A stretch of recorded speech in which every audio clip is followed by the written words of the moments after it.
Hello everyone. आज जो NEET के प्रीवियस ईयर्स के क्वेश्चंस की टॉपिक है फिजिक्स की, वो है रोटेशनल मोशन। यानी वैसे तो चैप्टर का जो नेम है system of particles and rotational motion, right. तो कोई भी बॉडी या सिस्टम ऑफ पार्टिकल्स है जो रोटेशनल मोशन कर रहा है, तो उससे रिलेटेड प्रॉब्लम जो नीट की परीक्षाओं में पिछले वर्षों में कई पूछे गए हैं, उनको हम लोग आज यहाँ पे देखेंगे। ठीक है, तो आइए देखते हैं। सबसे पहले हम अपना पहला क्वेश्चन, तो पहला क्वेश्चन हमारा ये है, हाँ, this is the first question, question number 1। तो question is it, a solid cylinder of mass 2 kilogram and radius 4 centimetre. यानी कि मास इसका 2 किलोग्राम है, रेडियस कितनी है, 4 सेंटीमीटर है। तो इसके रेडियस आर को हम लोग लिख सकते हैं 4 × 10⁻⁻² metre, right. Is rotating about its axis. एक सॉलिड सिलेंडर को ऐसे हम बना लेते हैं इस तरीके से, है ना। ये सिलेंडर है, ये इसका एक्सिस है, ये वाला, और इसी के अबाउट में वो क्या कर रहा है, रोटेट कर रहा है। ठीक है, सॉलिड सिलेंडर, इसका मास यम है, रेडियस तो यहाँ जो रेडियस ये चीज़, ये आर हमें गिवन है कितना है। ठीक है, m is equal to given 2 kilogram. The torque required to stop it after 2 pi revolutions, 2 pi revolution, right. तो मतलब कि axis at the rate of 3 RPM, यानी कि जो इसकी एंगुलर वेलोसिटी इनिशियल वाली यानी omega naught, it is given 3 RPM, 3 revolution per minute. एक रिवोल्यूशन में ये 2 पाई का एंगुलर डिस्प्लेसमेंट लाता है। तो 3 × 2 पाई का एंगुलर, इतने रेडियन का एंगुलर डिस्प्लेसमेंट, और ये पूरा इतना 60 सेकंड में हो रहा है। तो ओवरऑल इसको जब हम सॉल्व करेंगे तो मिलेगा π/10 रेडियन पर सेकंड। ठीक है बेटा, इसको रोकने में कितना टॉर्क लगाना पड़ेगा। देखिए, टॉर्क अगर हम लोग कैलकुलेट करें तो torque can be written as I × alpha, जहाँ पे I क्या है, इसका मोमेंट ऑफ इनर्शिया है। तो एक सॉलिड डिस्क का उसके एक्सिस के अबाउट मोमेंट ऑफ इनर्शिया निकालना आसान काम है, वो हो जाएगा फिर mR²/2 अल्फ़ा। यानी कि मोमेंट ऑफ इनर्शिया तो हम निकाल ले जाएंगे, बट हमें अल्फ़ा पता करना है कि इसको रोकने के लिए अल्फ़ा कितना चाहिए। ठीक है, तो हमारा प्रॉब्लम सॉल्व हो जाएगा। तो ये है प्रॉब्लम का की पॉइंट, है ना, की पॉइंट है, अल्फ़ा हमें पता करना है।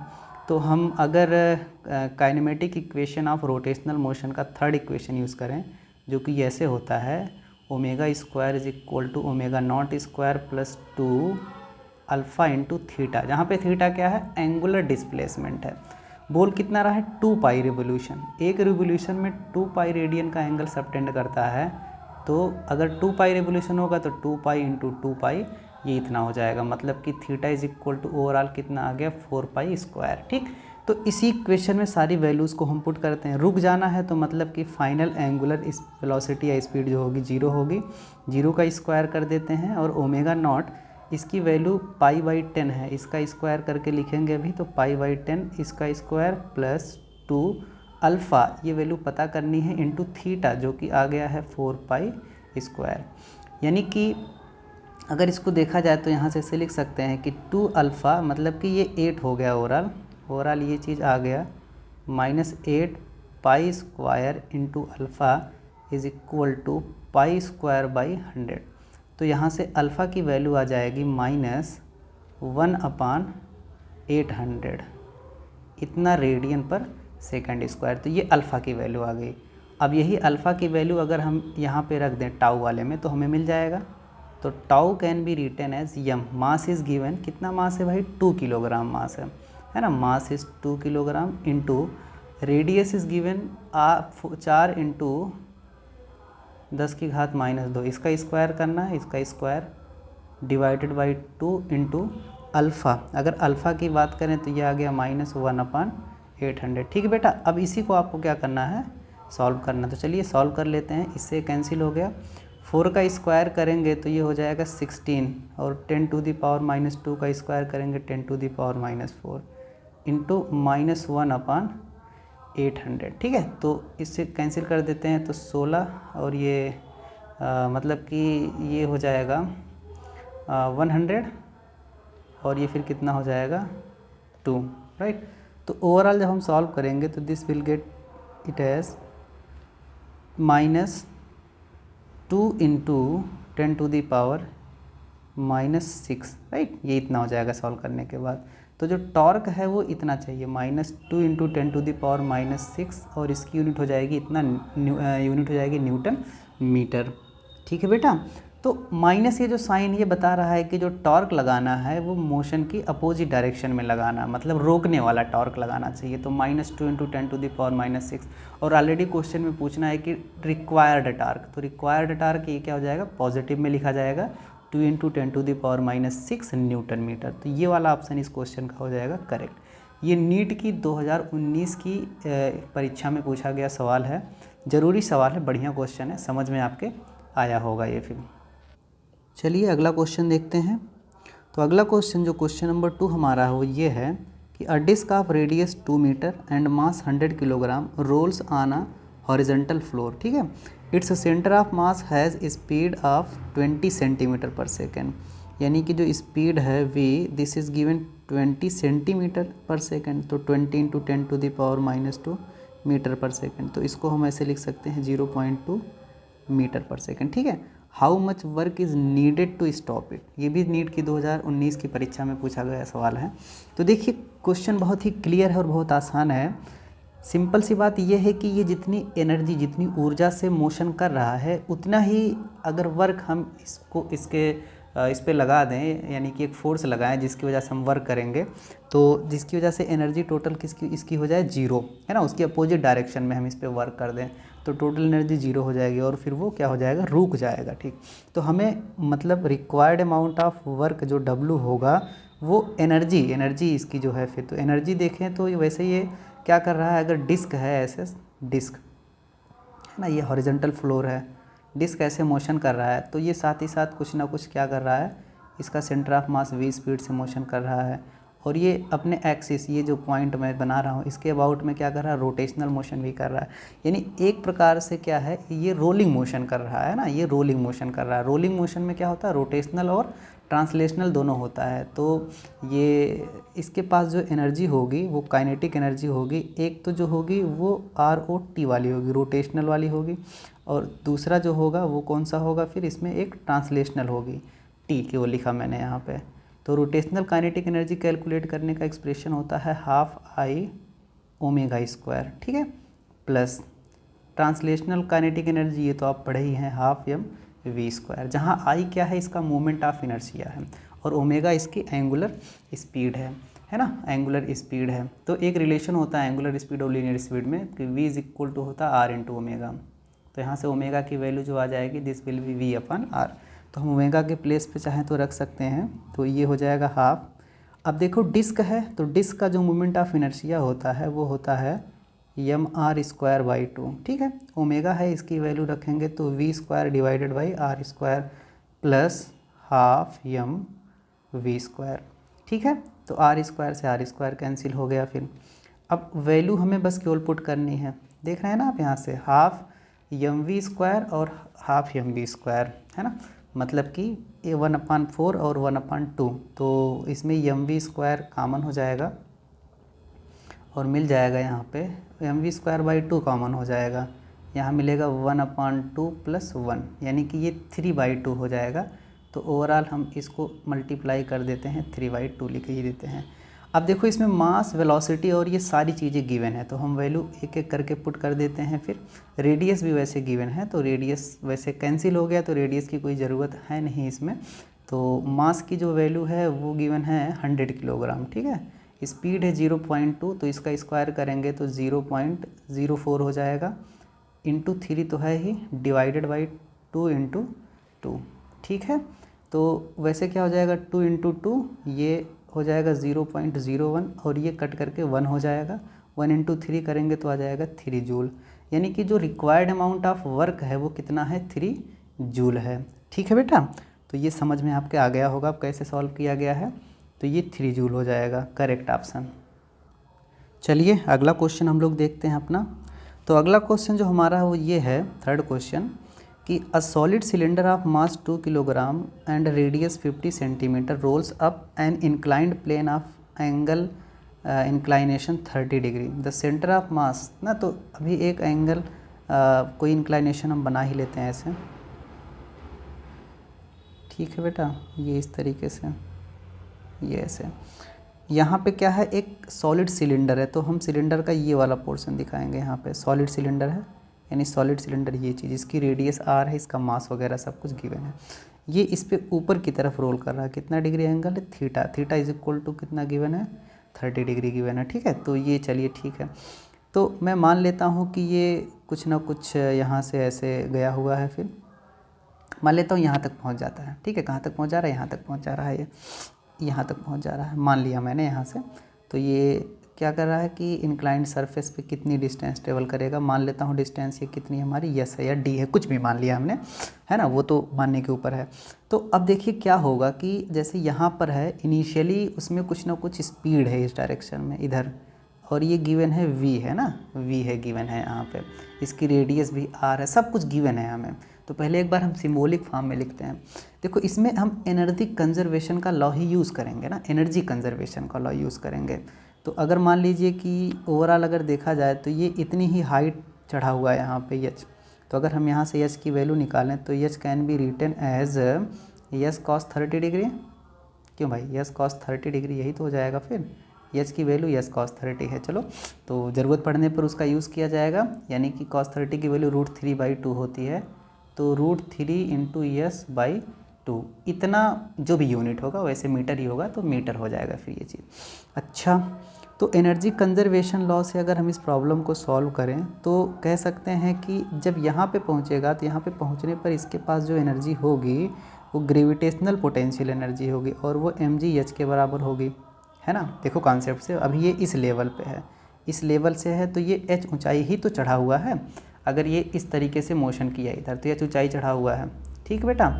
तो क्या करते हैं कि mgh बराबर, इसमें इसके पास शुरू में काइनेटिक एनर्जी होगी जो कि दो प्रकार की होगी, एक रोटेशनल और दूसरा ट्रांसलेशनल। तो रोटेशनल काइनेटिक एनर्जी जो होगी हाफ आई ओमेगा स्क्वायर, ठीक, प्लस, और जो ट्रांसलेशनल काइनेटिक एनर्जी होगी वो हाफ एम वी स्क्वायर होगा, ठीक। अब ये वैल्यूज़ पुट करके हमें इसको सॉल्व ही तो करना है, चलिए देखते हैं। तो एम जी एच, चलो एच की वैल्यू पुट कर देते हैं जो कि है √3 s/2, ठीक। तो एस की वैल्यू कैलकुलेट करनी है तो यहाँ से एस की वैल्यू निकल के आ सकती है जब हम सॉल्व करेंगे। तो 1/2 आई, ये क्या है, एक सॉलिड सिलेंडर है, सॉलिड सिलेंडर का जो मोमेंट ऑफ इनर्शिया होता है उसके एक्सिस के अबाउट में वो mr²/2 होता है, इनटू ओमेगा की बात करेंगे तो फिर वही v² divided by r² plus half M v², ठीक है। तो देखो दोनों साइड में जो यम है वो कॉमन हो सकता है, तो इस वजह से हम क्या करते हैं यहाँ से इसको ख़त्म कर सकते हैं। साथ ही साथ इसमें r² से ये r² कैंसिल आउट हो जाएगा, और क्या है नीचे 2 है तो 2 से ये वाला 2 और ये वाला 2 कैंसिल हो गया। यानी अब थोड़ा एक बार अच्छे से इसको राइट कर लेते हैं, तो ये आ गया, जी की वैल्यू ऐसे कितनी है, 10 है ना, जी की वैल्यू 10 है, तो चलो 10 रख ही देते हैं फिर यहाँ से हम। तो 10√3s इज इक्वल टू, ये आ गया v²/2 और ये v² है, तो कुल मिला जुला करके ये मिल जाएगा 3/2 v², ठीक है बेटा। तो यहाँ से अगर हम यस निकालें तो S can be written as 3/2 into 10√3 और इंटू v², v दिया गया है 4 है, 4 का स्क्वायर कर देंगे कितना हो जाएगा 16, तो 2 8 16 हो गया, इससे कटेगा तो √3 हो जाएगा, और ये 10 से कटेगा तो फिर ये हो जाएगा 0.8, है ना। तो ओवरऑल पहले हम वैल्यू रख देते हैं, √3 की जो वैल्यू होती है 1.732 होती है, इंटू 8 डिवाइडेड बाई 10, ये हो जाएगा, इतना मीटर का आ जाएगा फिर। चलिए सॉल्व कर लेते हैं, 8 दूनी 16, 8 त्रिक 24, 1 25, 8 सते 56, 56 और 2 58 हो गया, एंड 8 एक 8, 8 5 13 हो गया, फिर ये कितना हो गया 13, ठीक, 8 5 13 आ गया ये चीज़, है ना। तो दशमलव लग जाएगा यहाँ से इतना, डिवाइडेड बाई फिर कितना हो गया, फिर यहाँ से 10 हो गया, है ना, डिवाइडेड बाई 10, इतना मीटर। अब इसी को सॉल्व कर लेंगे, जो मिलेगा हमारा आंसर हो जाएगा। सॉरी यहाँ पे एक गलती हुई है जो एच निकालने में, एक्चुअली एच जो होगा ये cos 30 नहीं बल्कि sin 30 होगा, तो इस हिसाब से ये 1/2 यानी s/2 हो जाएगा ना, s इंटू 1/2, तो ओवरऑल हम लिख सकते हैं कि s/2 होगा। तो चलिए हर जगह s/2 रखते हैं, तो बहुत सारे अभी कैलकुलेशन जो है आसान हो जाएंगे। s/2 है ना, इतना हो गया, तो इसको हटा लेते हैं अभी हम यहाँ से। तो जब यस निकालेंगे तो S will be is equal to 3/20 into V square, जो कि 16 है। ठीक है, 16 है। फिर यहाँ से तो अगर 16 है तो देख लेते हैं, ये 8 हो गया, 8 तिरिक 24/10, यानी कि 2 दशमलव कितना हो गया 4। तो 2.4 मीटर, 2.4 मीटर जो है इसमें डिस्प्लेसमेंट आएगा, या इतना ऊपर वो चढ़ पाएगा फिर। ठीक है, फिर उसके बाद ये नीचे की तरफ रोल कर जाएगा फिर। तो ये चीज़ हो गई 2.4 मीटर। ठीक बेटा, चलिए अगला क्वेश्चन हम लोग देखते हैं।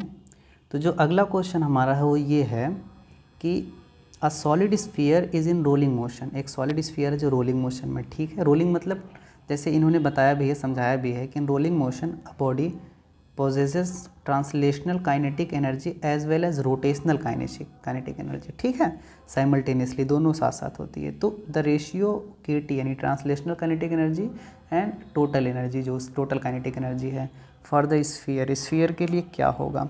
तो एक जो स्फीयर होता है, स्फीयर का जो इसमें पहले तो अगर हम ट्रांसलेशनल काइनेटिक एनर्जी देखें इसमें KT, तो ये तो हो जाएगा कितना, हाफ mv स्क्वायर। ठीक है, यहीं पर अगर हम यहाँ इसकी KR देखें तो KR जो इसका होगा वो तो KR मतलब कि टोटल अगर देखा जाए K ट्रांसलेशनल प्लस रोटेशनल, तो ये अगर देखा जाए तो this will be half m, मतलब इसका मतलब यही है जो लिखा गया है, half mv square plus half I omega square, है ना। तो I की चलो एक बार लिख ही देता हूँ आपके समझने के लिए, हाफ I ओमेगा स्क्वायर। ठीक, बट देखिए इसमें जो I और ओमेगा होता है ना, I जो है इसके लिए अगर हम यहीं पे बात करते हैं कि हमारे पास एक सॉलिड स्फीयर है, तो सॉलिड स्फीयर का जो मोमेंट ऑफ इनर्शिया होगा जब वो रोटेट करेगा तो वो हो जाता है 2/5 mr स्क्वायर।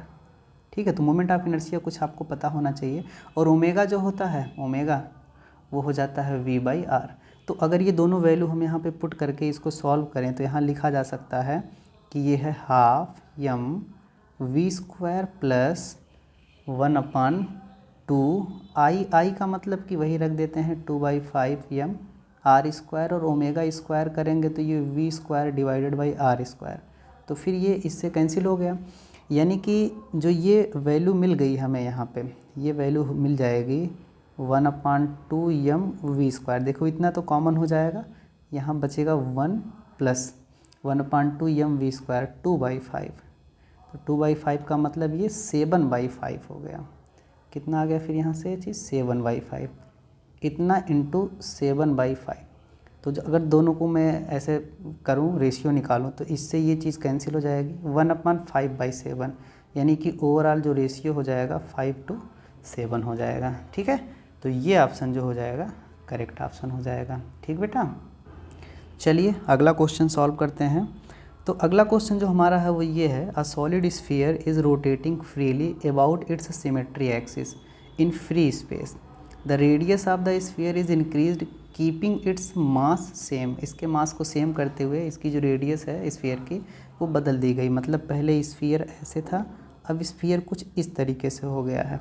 ठीक, तो विच of the following physical quantities would Riemann constant for the sphere. Sphere के लिए जो क्वांटिटी है जो दी हुई वो क्या होगी, कांस्टेंट होगी। जैसे ये बोल रहे हैं कि एंगुलर वेलोसिटी जो होगा, है ना, एंगुलर वेलोसिटी जो होगा, अगर इसकी लीनियर वेलोसिटी की बात करें तो वो तो नहीं बदलेगी ना, वो v ही रहेगी। बट अगर हम एंगुलर वेलोसिटी की बात करें तो ये तो चेंज हो जाएगी, क्योंकि ओमेगा जो होता है this is equal to v/r। अगर r बदल रहा है तो ओमेगा भी क्या होगा, चेंज हो जाएगा। अगर मान लो v नहीं भी बदल रहा है तो भी। ठीक है, मोमेंट ऑफ इनर्शिया, भाई मोमेंट ऑफ इनर्शिया r पे डिपेंड करता है, तो ये तो भी चेंज हो जाएगा, ये कांस्टेंट नहीं बना रहेगा। अब चूंकि ओमेगा बदल रहा है, I बदल रहा है, तो रोटेशनल काइनेटिक एनर्जी भी तो चेंज हो जाएगी। क्यों, क्योंकि ये होता है ना half I omega square rotational kinetic energy, तो ये इतना होता है, तो it will also be change, right. तो ये तीन ऑप्शन जो हैं ये तो गलत हो गए, मतलब कि ये चेंज होंगे, कांस्टेंट नहीं बने रहेंगे, दीज आर वेरिएबल। अब बात करते हैं एंगुलर मोमेंटम की। तो एंगुलर मोमेंटम देखिए क्या है, एंगुलर मोमेंटम तब तक नहीं बदलेगा जब तक कि इस पर कोई नेट एक्सटर्नल टॉर्क ना लगे, यानी कि जो नेट टॉर्क है ये अगर ज़ीरो है तो एंगुलर मोमेंटम जो यल होगा this will Riemann constant. Angular momentum जानते हैं ना आप लोग, मोमेंट ऑफ लीनियर मोमेंटम यानी कि vector R cross vector P जो होगा this will be known as vectorial यानी कि एंगुलर मोमेंटम कहलाएगा वो। तो angular momentum will remain constant क्योंकि इस प्रक्रिया में हम लोग क्या कर रहे हैं, कोई एक्सटर्नल टॉर्क नहीं लगा रहे हैं। तो एक्सटर्नल टॉर्क नहीं लग रहा है, इस वजह से एंगुलर मोमेंटम क्या होगा, कांस्टेंट बना रहेगा। ठीक है, तो इस क्वेश्चन के अकॉर्डिंग ये वाला ऑप्शन जो होगा करेक्ट ऑप्शन हो जाएगा। ठीक है, चलिए अगला क्वेश्चन हम लोग देखते हैं। तो अगला क्वेश्चन जो हमारा है वो ये है कि 3 ऑब्जेक्ट्स, ए जो है क्या है, सॉलिड स्फीयर है, यानी एक हमारे पास सॉलिड स्फीयर है, ठीक, दूसरा ये ए है, ठीक, बी है अ थिन सर्कुलर डिस्क, एक सर्कुलर डिस्क है, ठीक है, ये डिस्क है, क्या है, डिस्क सर्कुलर है ना, ये बी हो गया, और तीसरा जो है अ सर्कुलर रिंग, एक रिंग है, ठीक, ये है। Each have the same mass, सबका मास क्या है, यम है, और रेडियस क्या है, आर है। तो यम कामा आर ऐसे लिख देते हैं, इसके वेरिएबल्स, इसके पैरामीटर्स, राइट।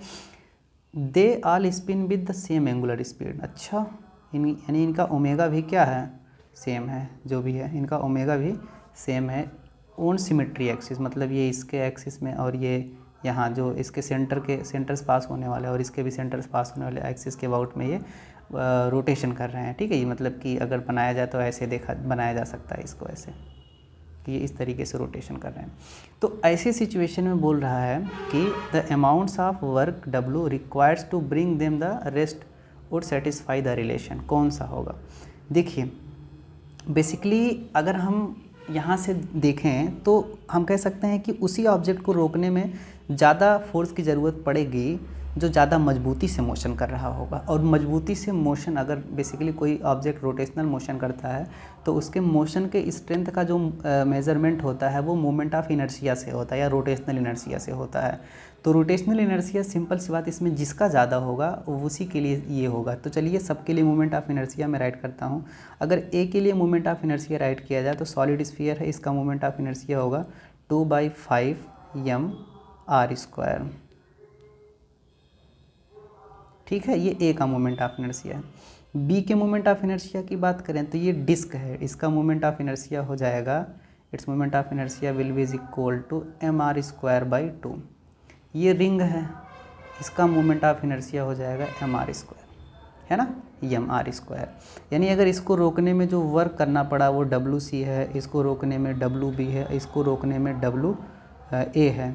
तो देखा जा सकता है ये मोमेंट ऑफ इनर्शिया सबसे ज़्यादा, उसके बाद ये है, उसके बाद फिर ये है। ठीक है, तो जो एक ऑर्डर क्रिएट होगा कुछ इस तरीके से क्रिएट होगा, यानी कि WC will be greater than WB and WB will be greater than WA। ठीक है, तो इसमें क्या कोई ऑप्शन ऐसा मुझे नज़र आ रहा है कि जिसमें कुछ इस तरीके से चीज़ें नज़र आ रही हैं, WC सबसे बड़ा, फिर WB W, यानी कि पहला ऑप्शन ही है, WC is greater then WB and WA। ठीक है, तो ये ऑप्शन करेक्ट हो जाएगा। टोटली कॉन्सेप्चुअल बेस्ड प्रॉब्लम है, तो आप इसको सॉल्व कर सकते हैं। चलिए अगला प्रश्न देखते हैं। तो अगला जो प्रश्न है वो ये है, the moment of force F at this, moment of force बोले तो टॉर्क ही होता है।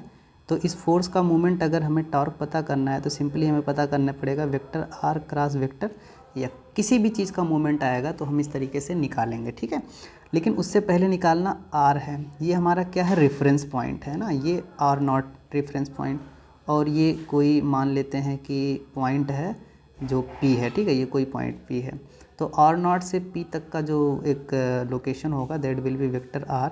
तो इसको आसानी से लिखा जा सकता है। अगर हम वेक्टर R यहाँ से राइट करें तो हमें क्या करना पड़ेगा, इसमें से इस चीज़ को सब्ट्रैक्ट करके लिखनी पड़ेगी। तो 2 - 2 ये 0 हो गया, 0, 0 में से -2 सब्ट्रैक्ट करेंगे तो ये +2 हो जाएगा, और -3 में से ये सब्ट्रैक्ट करेंगे तो मिलेगा +1।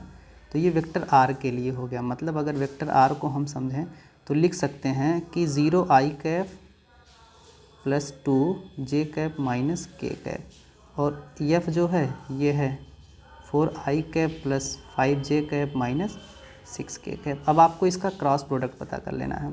तो जो क्रॉस प्रोडक्ट होगा ना, जो मोमेंट ऑफ फोर्स होगा वो ऐसे निकालते हैं, i कैप यहाँ लिखेंगे j कैप और यहाँ लिखेंगे k कैप। ठीक है, ये जो निकालने का तरीका है। तो पहले वेक्टर का पूरा कंपोनेंट लिख देते हैं -1, और दूसरे वेक्टर का कंपोनेंट लिखते हैं 4, 5 और -6। अब इसको सॉल्व करते हैं। तो पहले अगर आई कैप लिखेंगे तो इसका इसमें यानी 2 इंटू -6 तो -12, फिर 5 इंटू इतना ऐसे क्रॉस मल्टीप्लिकेशन, फिर -5 इंटू -1 यानी कि -5 अर्थात ये +6 हो जाएगा। फिर लिखेंगे -j कैप, फिर क्या करेंगे इसका इसमें मल्टीप्लाई करेंगे और इसका इसमें करेंगे, ठीक है। तो 0 इंटू -6 0 हो गया, 4 इंटू -1 तो -4 होगा, ये हो गया +4, प्लस फिर यहाँ से लिखेंगे k कैप और फिर 0 का 5 में तो 0 हो गया, -4 का 2 में करेंगे तो 8 हो गया। फिर तो ओवरऑल यहाँ से जब ये लिखेंगे -12 + 5 ये हो जाएगा -7 क्या आई कैप, ठीक है, माइनस और ये 4 तो ये हो गया -4 जे कैप और ये -8 के कैप। तो मूवमेंट ऑफ फोर्स जो हो जाएगा वो इतना हो जाएगा, फिर -7 आई कैप -4 जे कैप -8 के कैप, यानी कि ये ऑप्शन हो जाएगा करेक्ट ऑप्शन। ठीक बेटा, अगला क्वेश्चन देखते हैं। तो जो अगला क्वेश्चन हमारा वो ये है, a rope is wound around a hollow cylinder of mass 3 kilogram. मतलब कि पहले एक डायग्राम यहाँ से बना ही लेते हैं कि जैसे ये खोखला सिलेंडर है ना, इस पर कुछ रोप है जो लपेटा गया है,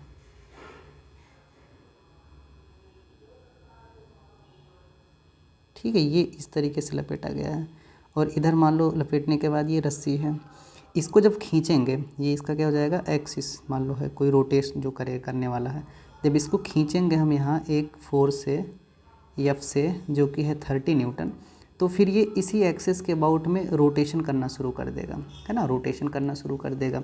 तो इसमें कोई ना, अभी तो ये रुका हुआ है, इसमें कोई ना कोई एक एक्सेलरेशन आएगा।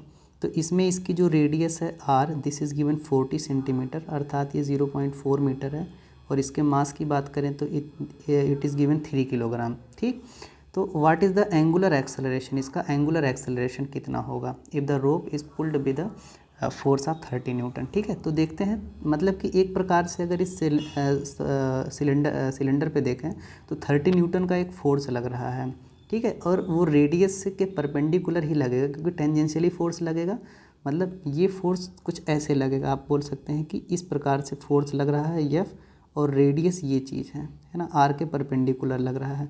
तो इस वजह से इसमें जो एक टॉर्क आएगा, टॉर्क वो लिखा जा सकता है आर इंटू एफ, क्योंकि परपेंडिकुलर है तो डायरेक्ट आर इंटू एफ लिख सकते हैं, है ना, या R into F into sine 90 degree कर सकते हैं। ठीक है, तो 90 का वैल्यू 1 होगा तो डायरेक्ट आर इंटू एफ ही लिखिए आप फिर यहाँ पे, तो आर इंटू एफ, और जो टाउ होता है एक हम जानते हैं वो आई इंटू अल्फ़ा होता है, तो I into alpha is equal to R into F, ये चीज़ हो जाएगा फिर यहाँ से, ये तो कॉन्सेप्ट से, और ये टाउ की वैल्यू भी आई इंटू अल्फ़ा होती है।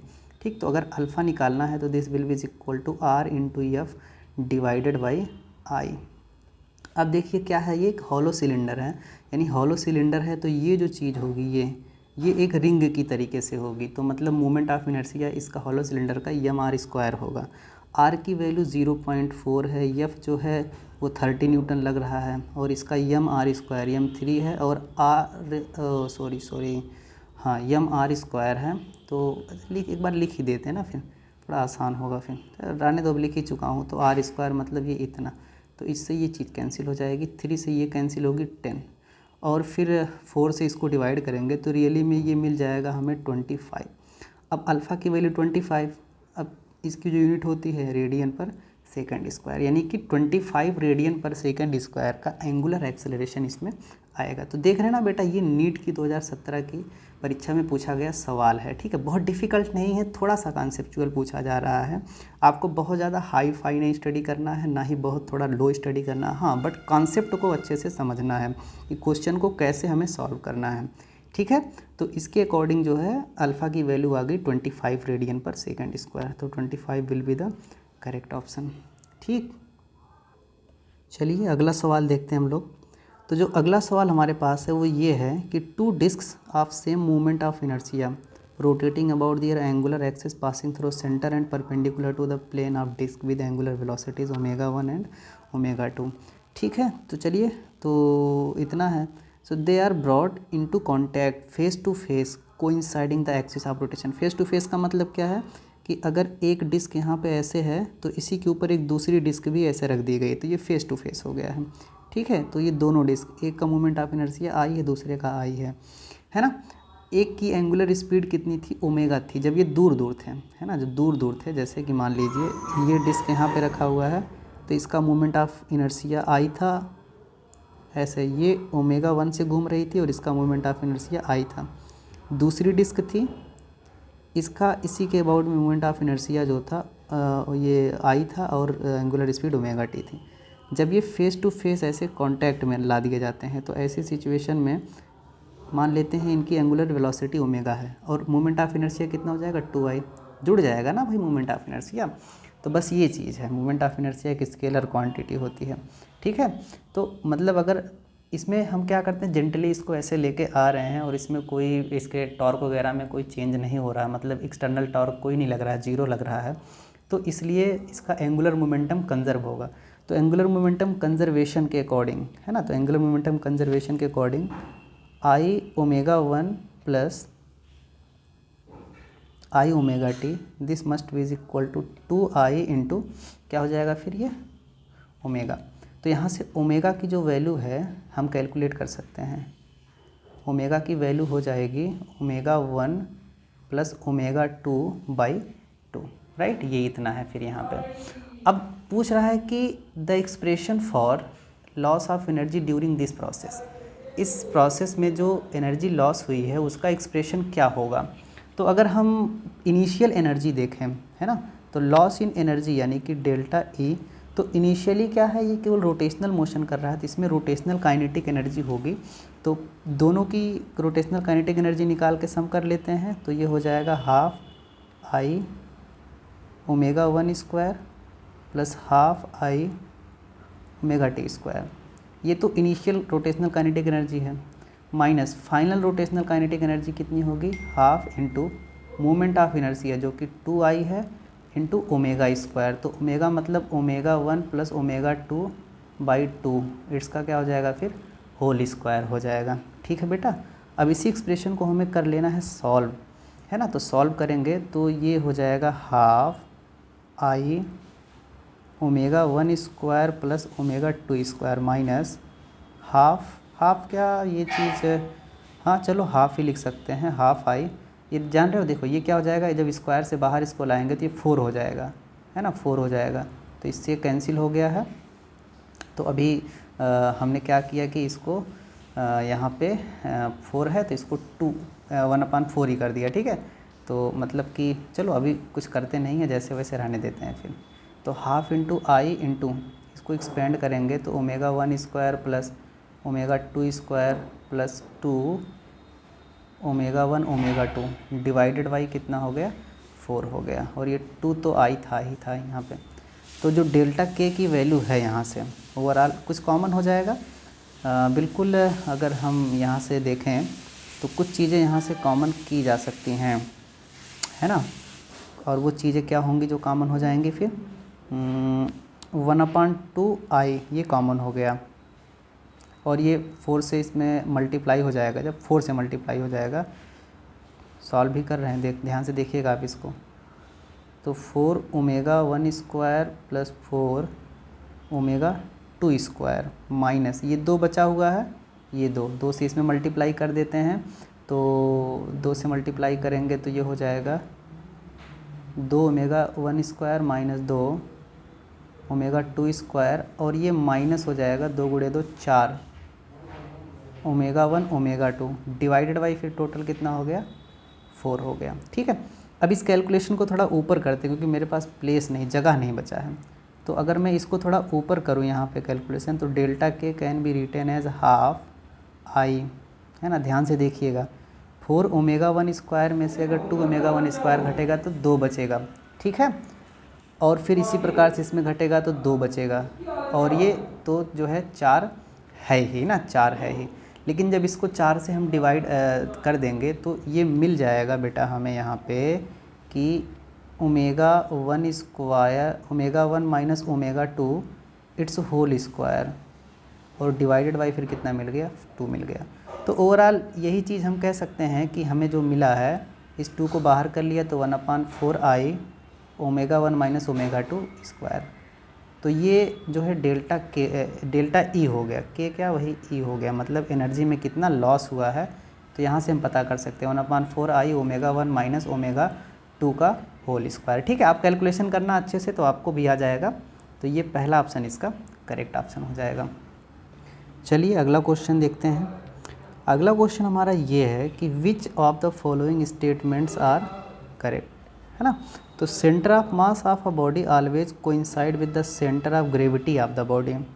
अच्छा नहीं, ऐसा हमेशा नहीं होता है बेटा, क्योंकि सेंटर ऑफ मास जो होता है मास के डिस्ट्रीब्यूशन पे डिपेंड करता है, और सेंटर ऑफ ग्रेविटी जो होगी, अब चूँकि ये जो सेंटर ऑफ ग्रेविटी, जैसे मान लो कोई बहुत बड़ी बॉडी है, ठीक है, बहुत बड़ी बॉडी है, तो हमें पता है कि ग्रेविटी का जो इफ़ेक्ट होता है, जैसे जैसे हम अर्थ के सरफेस से ऊपर जाते हैं धीरे धीरे डाउन होने लगता है।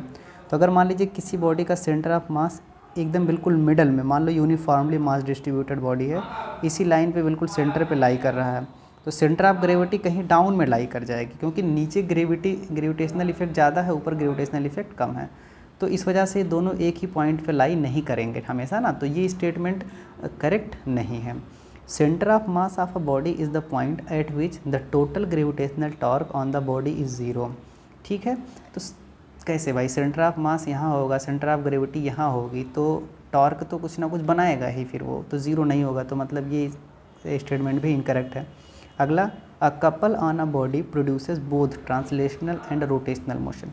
देखो जो कपल होता है, कपल का मतलब ये है कि जैसे मान लो ये बॉडी है, एक कोई फोर्स इस बॉडी पे इतना लग रहा है, उतने अमाउंट का फोर्स बिल्कुल इस बॉडी पे इधर लग रहा है, तो ये बॉडी में ट्रांसलेशनल मोशन नहीं, बस बॉडी को केवल रोटेट करेगा। जैसे कि किसी कपल क्या होता है, जैसे मान लीजिए कोई बॉटल है, उसकी ढक्कन को हमें खोलना है, तो हम इस प्रकार से उस पर फोर्स लगाते हैं, कपल लगाते हैं। ठीक है, कपल मतलब कि पेयर में फोर्स लग रहा है, जो मैग्नीट्यूड में इक्वल है बट डायरेक्शन में अपोजिट है उस बॉडी पे, और एक ही पॉइंट पे नहीं लग रहा है, अलग अलग पॉइंट पे। तो बॉडी में एक रोटेशनल मोशन केवल लाएगा, ट्रांसलेशनल मोशन नहीं लाएगा, तो ये ऑप्शन भी इनकरेक्ट है। चौथा option, mechanical advantage greater than one means that small effort can be used to lift a large load. हाँ, ये तो हो सकता है, तो मैकेनिकल एडवांटेज, तो ये ऑप्शन करेक्ट होने के चांसेज हैं। ठीक है, तो ये करेक्ट हो सकता है फिर।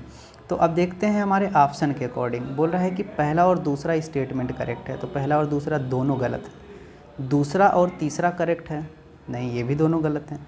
तीसरा और चौथा करेक्ट है, तीसरा तो भाई इनकरेक्ट है, लेकिन चौथा तो करेक्ट है, बट इसमें दोनों करेक्ट होने की बात कही गई, तो इस वजह से क्वेश्चन के अकॉर्डिंग ये ऑप्शन भी हमारा इनकरेक्ट होगा ना। जैसे एंड का मतलब क्या है, ये दोनों करेक्ट होने चाहिए। अगर यहाँ एंड की प्लेस पे और होता तब ये स्टेटमेंट यानी ये क्वेश्चन, इसका आंसर ये हो जाता, लेकिन चूँकि एंड है तो इस वजह से ये ऑप्शन इनकरेक्ट होगा इस क्वेश्चन के according. None of the above, this will be the correct option. इसमें से कोई नहीं है, मतलब कि ये नन ऑफ द एबव का मतलब इसमें से, इन तीनों ऑप्शनों में से कोई ऑप्शन करेक्ट नहीं है। हालांकि अगर देखा जाए तो चौथा स्टेटमेंट करेक्ट है। ठीक, चलिए अगला क्वेश्चन हम देखते हैं अपना। तो जो अगला क्वेश्चन हमारा है वो ये है, two rotating bodies A and B of masses m and 2m with moments of inertia IA and IB greater than IA। ठीक है, ये दिया हुआ है। Have a equal kinetic energy of rotation.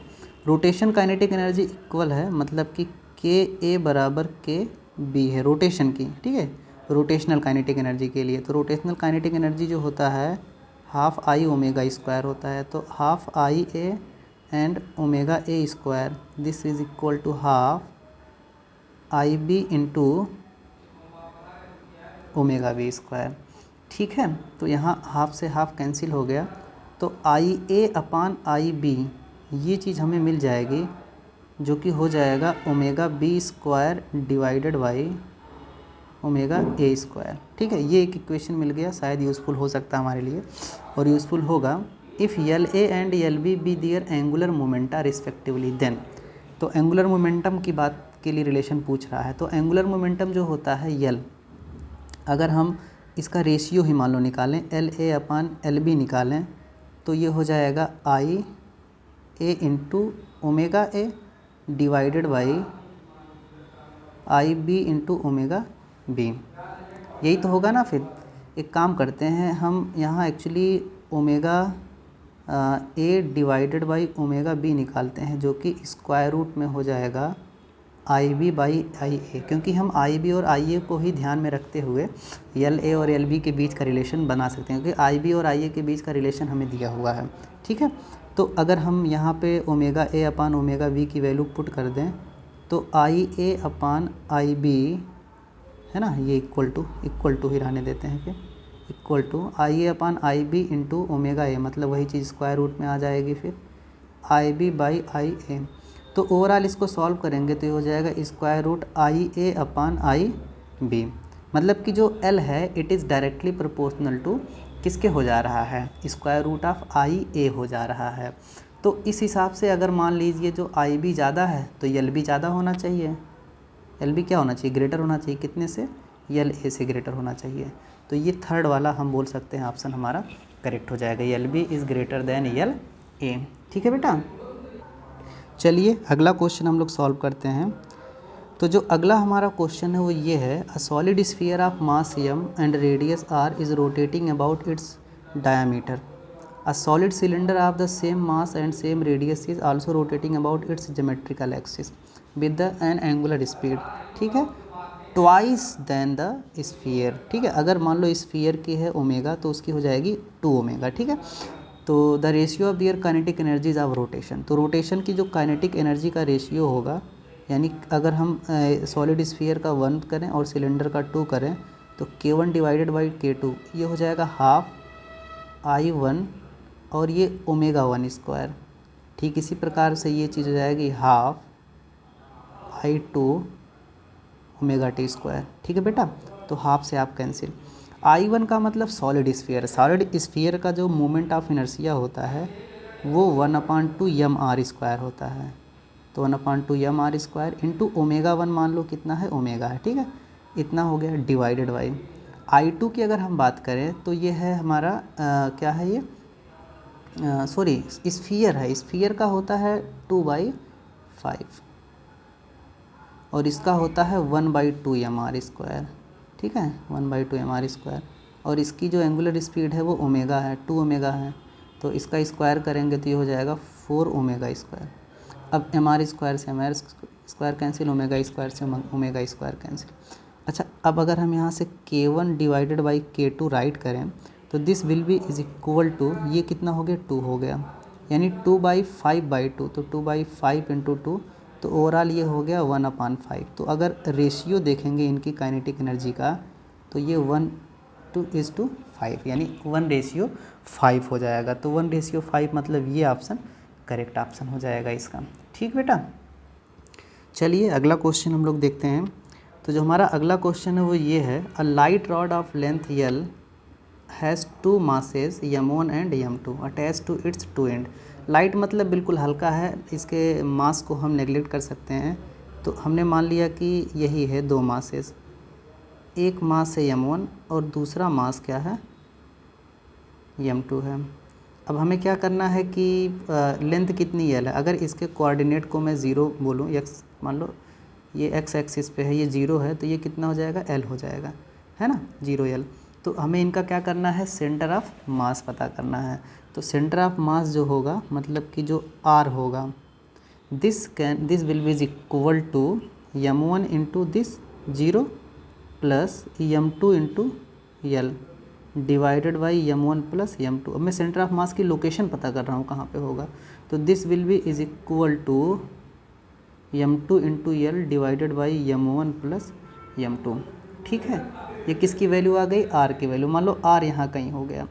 अब यहीं से पास होने वाला एक एक्सिस है जो इनको ज्वाइन करने वाली लाइन के परपेंडिकुलर है, और इसी के अबाउट में अगर इसको घुमाया जाए, मोमेंट ऑफ इनर्शिया देखा जाए, मतलब ये क्या है, एक्सिस है, ये वाला I निकालना है कितना होगा। ठीक है, तो ये डिस्टेंस इतनी हो गई, R है मान लो ये डिस्टेंस, तो इधर से जो डिस्टेंस हो गई, कहाँ से, इधर से R है, तो ये R डिस्टेंस हो गई, ये कितना हो जाएगा, L माइनस R हो जाएगा। ठीक है बेटा, इतना हो जाएगा। फिर पूछ क्या रहा, the moment of inertia of the system, तो इसका जो net moment of inertia I होगा वो पहले तो I1 का मोमेंट, मतलब I1 यानी M1 मास का मोमेंट ऑफ इनर्शिया इस एक्सिस के अबाउट में, प्लस M2 मास का moment of inertia same axis के अबाउट में, तो इसका मोमेंट ऑफ इनर्शिया हो जाएगा M1 R स्क्वायर। ठीक है, R की वैल्यू जो होगी हम पुट कर लेंगे, प्लस I2 इसका हो जाएगा M2 इंटू डिस्टेंस है L माइनस R, इसका स्क्वायर हो जाएगा। अब इन्हीं वैल्यूज़ को हमें करना है सॉल्व। ठीक है, तो आइए हम सॉल्व करते हैं। तो सॉल्व करने के बाद ये चीज़ इतनी आई हुई है, ठीक है, m1 m2 अपान m1 plus m2 into L square, यानी कि इस हिसाब से ये पहला ऑप्शन हो जाएगा करेक्ट ऑप्शन। ठीक बेटा, चलिए अगला क्वेश्चन सॉल्व करते हैं। अगला क्वेश्चन हमारा ये है, a disc and a sphere of same radius but different masses roll off on two inclined planes of the same altitude and length. Which one of the following two gets the two objects gets to the bottom of the plane first, right?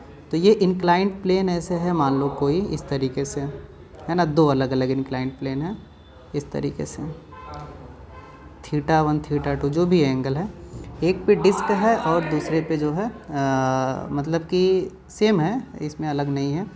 ये altitude है कुछ इसका H, और ये जो ये मान लीजिए यल जो है लेंथ है। ठीक है, तो ऐसी सिचुएशन में ये कह रहा है कि क्या होगा, मतलब कौन सा जो है अगर ऊपर से छोड़ा जाए तो सबसे पहले कौन पहुंचेगा, यानी जो कम टाइम लेगा वही पहुंचेगा। तो टाइम कैलकुलेट करने का जो एक एक्सप्रेशन होता है टी, जो कोई ऑब्जेक्ट रोल करे बिना स्लिप किए हुए, उस कंडीशन के लिए ये एक्सप्रेशन कुछ इस तरीके से स्क्वायर रूट 2 और यहाँ से यहाँ तक की जो डिस्टेंस है वो l है इंटू 1 प्लस के स्क्वायर अपान आर स्क्वायर। ठीक है, ये के जो है रेडियस ऑफ जाइरेशन है और आर क्या है, वो रोटेशन जो कर रहा है बॉडी, वो आर उसकी बॉडी की रेडियस है। ठीक है, डिवाइडेड बाई जो होता है जी साइन थीटा होता है। ठीक, तो रेडियस ऑफ जाइरेशन कैलकुलेट करना बहुत ही आसान है। ठीक, रेडियस ऑफ जाइरेशन प्राप्त करना बहुत ही इजी है। तो ऐसी सिचुएशन में अगर हम डिस्क के लिए निकालें और फिर वैसे ही हम लोग किसके लिए निकाल लें, सॉलिड स्फीयर के लिए निकाल लें। अब हम कैलकुलेट तो कर ही सकते हैं ना इस चीज़ को, तो कैलकुलेट करके जब हम इस चीज़ को फाइंड आउट करेंगे तो फिर ये चीज़ हमें मिल जाएगी। ठीक है, अगर हम रेडियस ऑफ जाइरेशन डिस्क की बात करें यानी कि के डी की बात करें, तो के डी इज इक्वल टू जो होता है वो आर बाई रूट 2 होता है। तो इसी के स्क्वायर के टर्म में ये आर स्क्वायर बाई 2, यानी कि K D square upon R square जो होगा 1/2 हो जाएगा, पहली चीज़। दूसरी चीज़, अगर हम यहीं पे स्फीयर के लिए निकालें तो K S square upon R square, तो इसको अगर हम देखेंगे तो this will be is equal to 2/5, कितना हो जाएगा फिर ये 2/5 हो जाएगा फिर।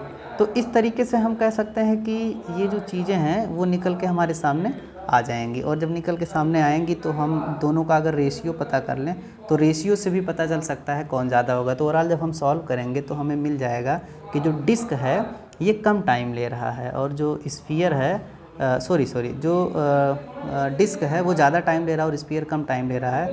तो इस वजह से स्फीयर जो है जल्दी पहुंचेगा। ठीक है, स्फीयर जल्दी पहुंचेगा। तो ये इस प्रकार से हमारा ये ऑप्शन करेक्ट हो जाएगा। ठीक बेटा, चलिए अगला क्वेश्चन हम लोग सॉल्व करते हैं।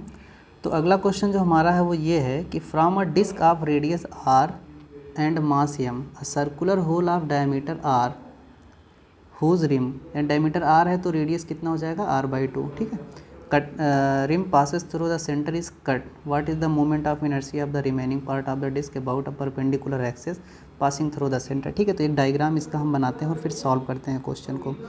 तो अगर मैं डायग्राम ऐसे बनाऊं तो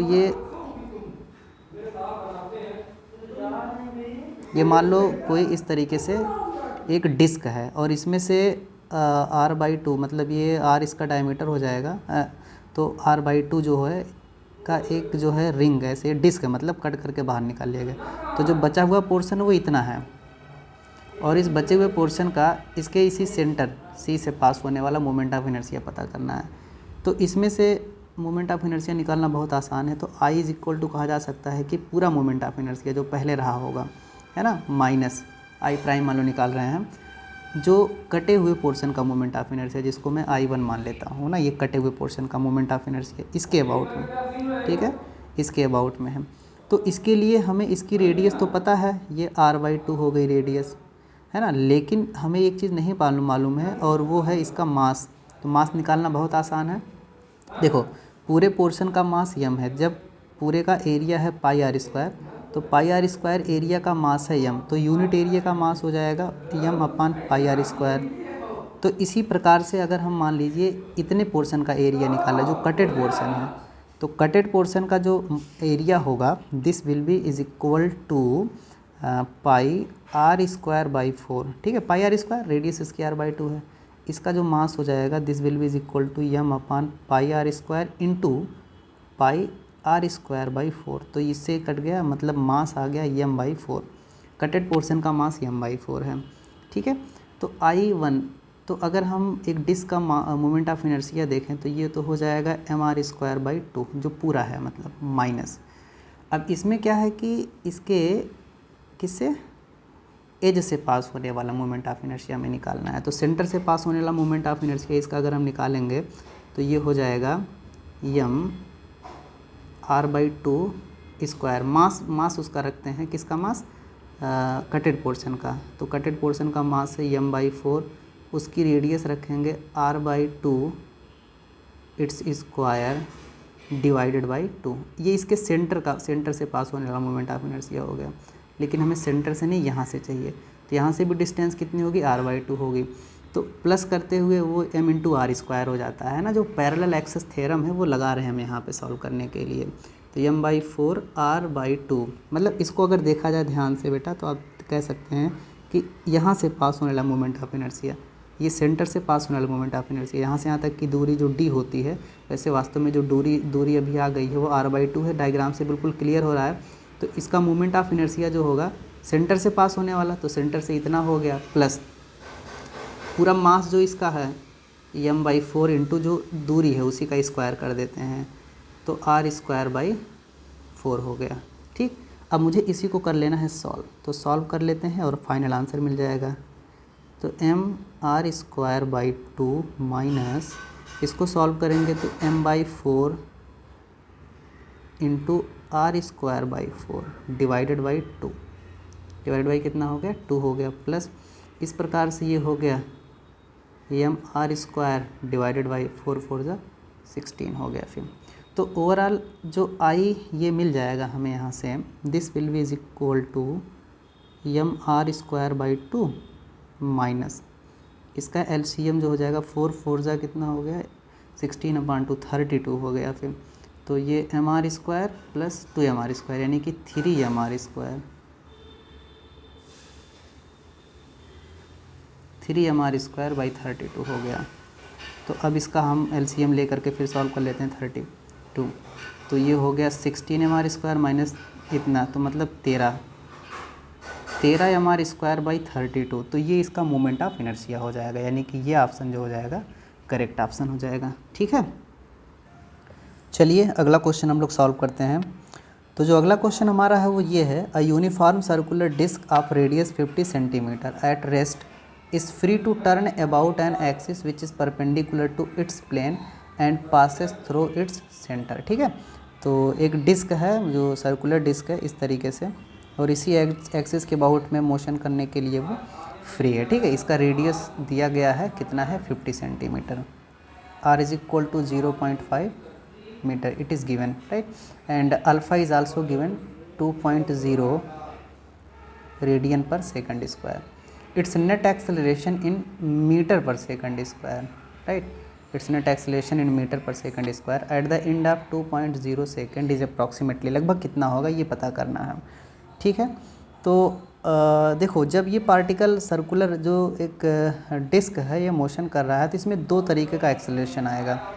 एक तो एक ट्रांसलेशनल एक्सेलरेशन आएगा जिसे हम लोग बोल सकते हैं कि 80 है। दूसरा इसमें एक सेंट्रीपिटल एक्सेलरेशन आएगा जिसको AC बोलेंगे, फिर रेडियल या सेंट्रीपिटल।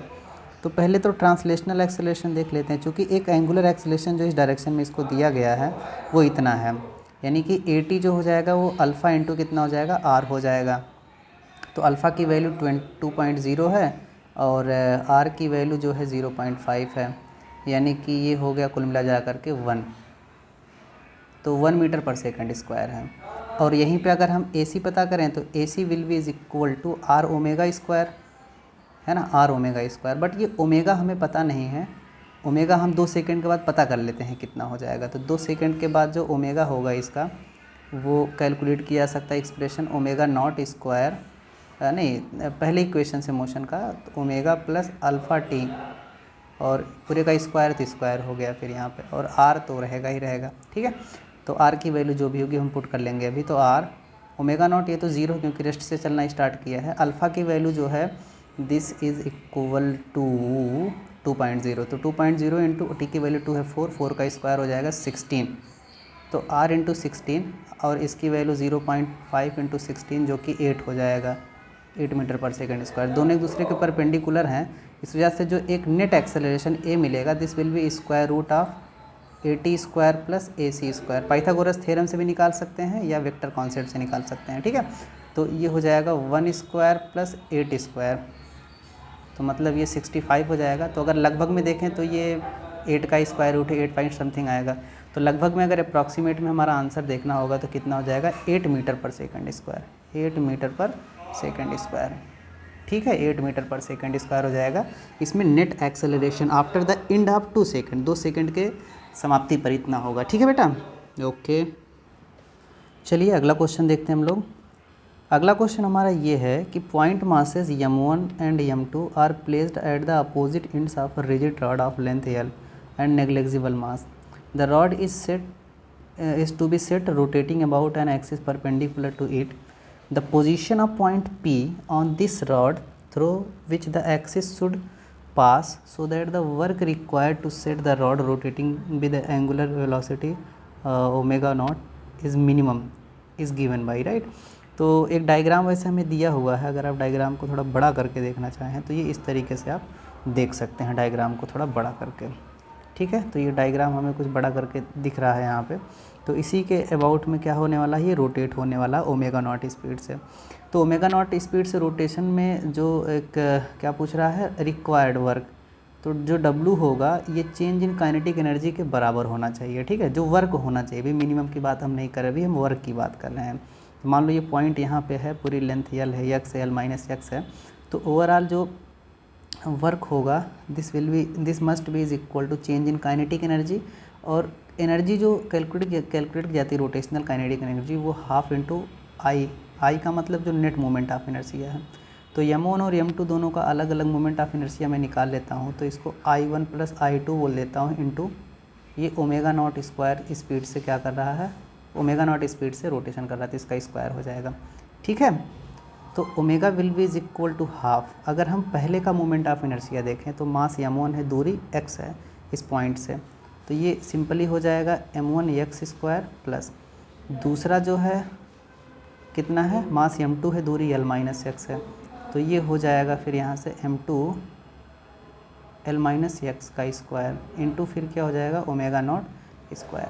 तो ये इतना क्या हो गया, ओवरऑल इतना जो हमने निकाल लिया यहाँ पे ये वर्क है, इतना वर्क चाहिए उसको करने के लिए। लेकिन अब ये वर्क मिनिमम हो, तो मिनिमम की कंडीशन के लिए हम लोग क्या करेंगे, वर्क मिनिमम हो या कुछ भी हो, इसके लिए हम क्या करते हैं कि इसी वर्क का जो है x के रिस्पेक्ट में डिफ्रेंशिएट कर देते हैं, और इसको किसके इक्वल कर देते हैं, 0 के लिए, है ना। तो मिनिमम के लिए ये चीज़ होनी चाहिए।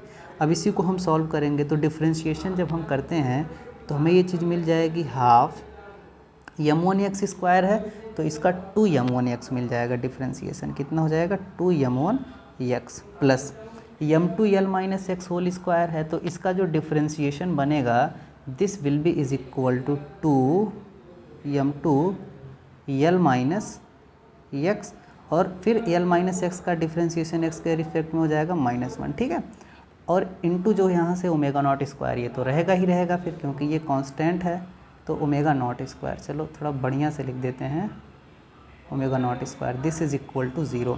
अब क्या करना है हमें, अब इसी को कर लेना है सॉल्व। तो जब हम यहाँ से ऐसे सॉल्व करेंगे तो ओवरऑल जो वैल्यू हमें मिलेगी यहाँ पे सॉल्व करने के बाद ना, जो भी वैल्यू हमें मिलेगी तो वो कितनी मिलेगी देख लेते हैं। फिर ओमेगा नॉट 1/2 ये सबको हटा देते हैं, 2 को भी हटा देते हैं, सीधे सीधे अब हम लिखते हैं m1 x plus m1 x plus जो है m2 l minus x, minus में आ जाएगा minus, this is equal to 0। ठीक, इतनी बात समझ में आ गई फिर कि नहीं आपके, चलो अच्छा ठीक है, अगर इतनी बात समझ में आ गई है तो आगे देखते हैं फिर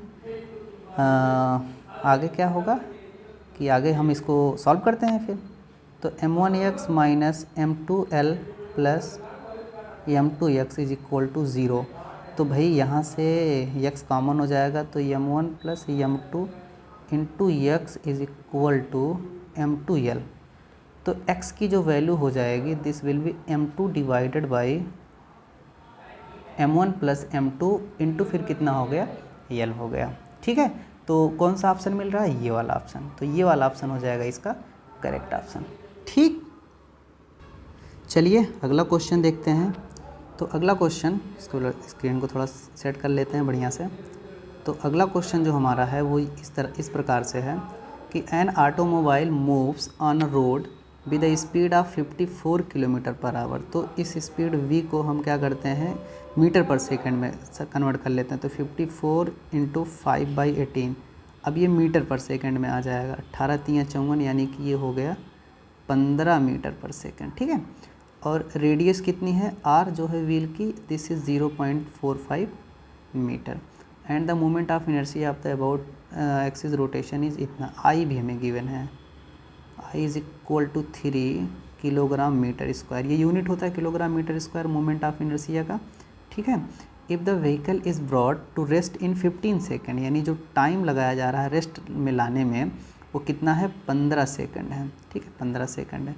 the magnitude of average torque transmitted by its brakes to the wheel is ना, टॉर्क हमें पता करना है कि टॉर्क कितना होगा। फिर तो ऐसे टाउ जो होता है पता करने का तरीका यही है, tau is equal to I into alpha.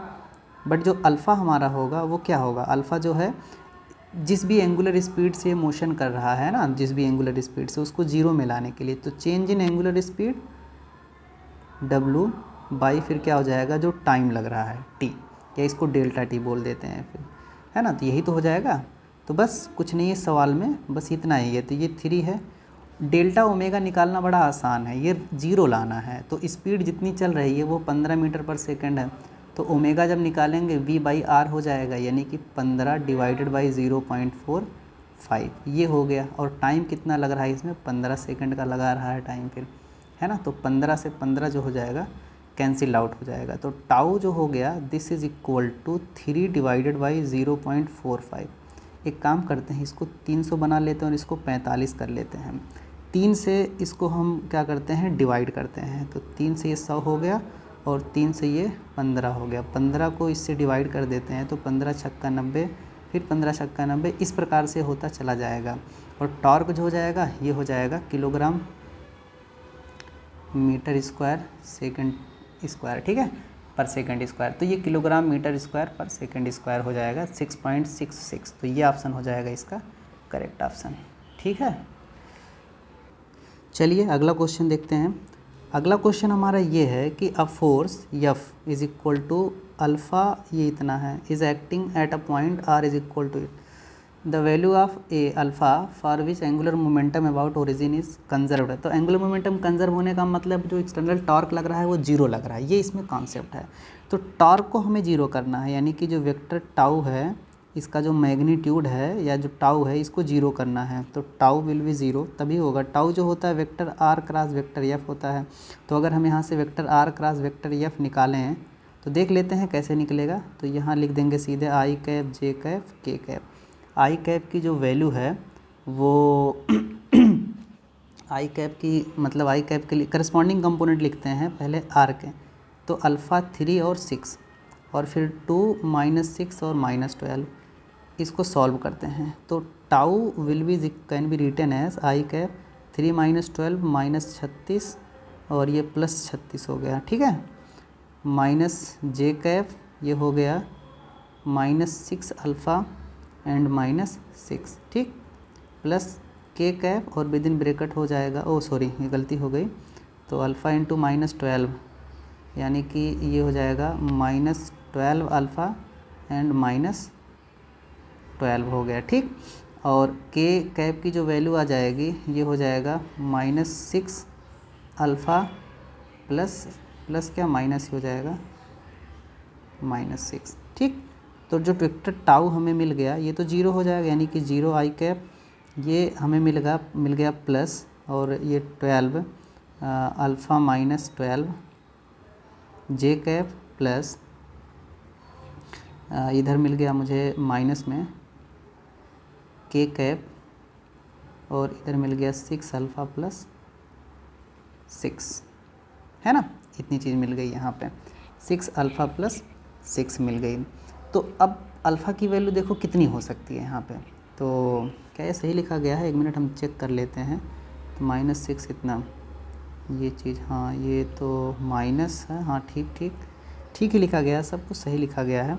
तो अब जो हमें टाउ की वैल्यू है वो 0 चाहिए, यानी कि ये एक वेक्टर 0 है, तो हर एक कंपोनेंट अलग अलग से क्या होना चाहिए? 0 होना चाहिए, यानी कि 12 alpha minus 12 this must be is equal to 0, या फिर माइनस में करते हुए कह सकते हैं कि 6 alpha -6 this must be is equal to 0। तो इस अकॉर्डिंग जब निकालेंगे तो अल्फ़ा की वैल्यू जो है वो 1 आ जाएगी, और इसके अकॉर्डिंग जब निकालेंगे तो अल्फ़ा की वैल्यू कितनी हो जाएगी? -1 हो जाएगी। तो यहाँ पे दो आंसर इसके करेक्ट होने लग रहे हैं ना, यहाँ पे दो आंसर इसके करेक्ट होने लग रहे हैं। एक जो है, या अगर हमारा कैलकुलेशन हर जगह पे सही हुआ है, अरे कैलकुलेशन तो एक जगह गलत हो गया एक्चुअली, यहाँ क्या करेंगे, ये प्लस हो जाएगा फिर, है ना, प्लस हो जाएगा। तो अल्फ़ा की वैल्यू -1 दोनों जगहों से आ रही है, इस वजह से ये -1 जो हो जाएगा हमारा करेक्ट ऑप्शन हो जाएगा। ठीक, तो ये चीज़ हमारा हो जाएगा आंसर करेक्ट वाला। चलिए अगला क्वेश्चन देखते हैं। तो अगला क्वेश्चन हमारा ये है कि a rod of weight W is supported by 2 parallel knife edges A and B and is in equilibrium in a horizontal position, right. तो जैसे मान लीजिए 2 चाकू, कोई एक रॉड ही मान लो यही है, यही रॉड है, ठीक है। ये अगर रॉड है तो रॉड का एक एंड जो है ए है यहाँ पे, और दूसरा एंड यहाँ पे बी है, ठीक। ये चाकू के एजेस हैं, तो एक यहाँ पे चाकू है लगा हुआ है, जिसकी वजह से एक नॉर्मल रिएक्शन लग रहा होगा, मान लो ये कितना लग रहा है, N1 लग रहा है, और इधर भी एक नॉर्मल रिएक्शन लग रहा होगा जो N2 लग रहा होगा। इसका बिल्कुल मिडल यहाँ कहीं पे जो है रॉड है ये क्या और लग रहा होगा यहाँ पे फिर W, यानी कि जो कुछ इसका वेट होगा फिर यहाँ पे। The knifes are at a distance D from each other, मतलब A से B तक की जो दूरी है वो कितनी है? D है। The centre of mass of the rod is at distance x from A से जो मान लीजिए ये इसका सेंटर ऑफ मास है, यहाँ पे C है, ठीक है, कितना है? x डिस्टेंस है, पूरा D है, तो ये बचेगा D माइनस x, यानी A से C तक की ये डिस्टेंस और यहाँ से यहाँ तक की डिस्टेंस ये हो गई, है ना। यहीं पे वेट इसका लग रहा है, कितना है? W, कितना वेट है? W है। तो हमें करना क्या है इसमें? The centre of mass of the rod is x, the normal reaction on A, यानी N1 की वैल्यू हमें कैलकुलेट करनी है। और इसमें बोल रहा है कि ये इक्विलिब्रियम में है, किसमें? हॉरिजॉन्टल पोजीशन में। तो हॉरिजॉन्टल पोजीशन में अगर इक्विलिब्रियम में है, तो ओवरऑल अगर हम फोर्सेस के वर्टिकल फोर्सेस देखें तो जो N1 प्लस N2 है ये किसके इक्वल होना चाहिए? W के इक्वल होना चाहिए यहाँ पे। साथ ही साथ ये रोटेशनल इक्विलिब्रियम में भी होना चाहिए। तो रोटेशनल इक्विलिब्रियम मतलब अगर सेंटर ऑफ मास के अबाउट में हम इसका टोटल मोमेंट ऑफ इनर्शिया, ये क्या कहते हैं, टॉर्क देखें, तो टॉर्क 0 होना चाहिए।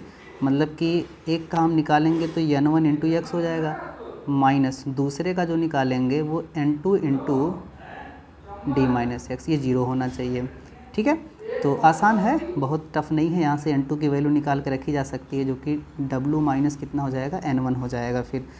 तो N1 into X minus W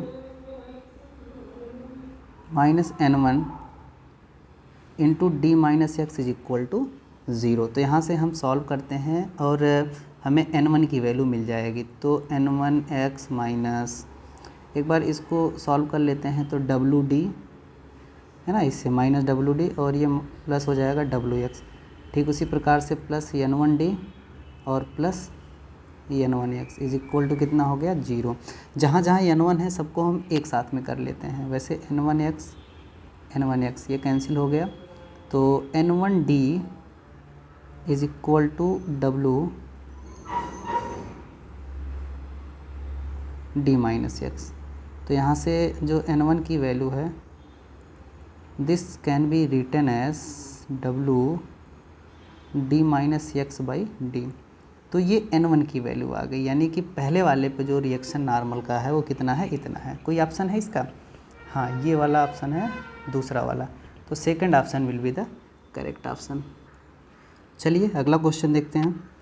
तो अगला क्वेश्चन हमारा ये है कि a mass m moves in a circle on a smooth horizontal plane with velocity v naught at a radius r naught. The mass is attached to a string which passes through a smooth hole in the plane as shown figure.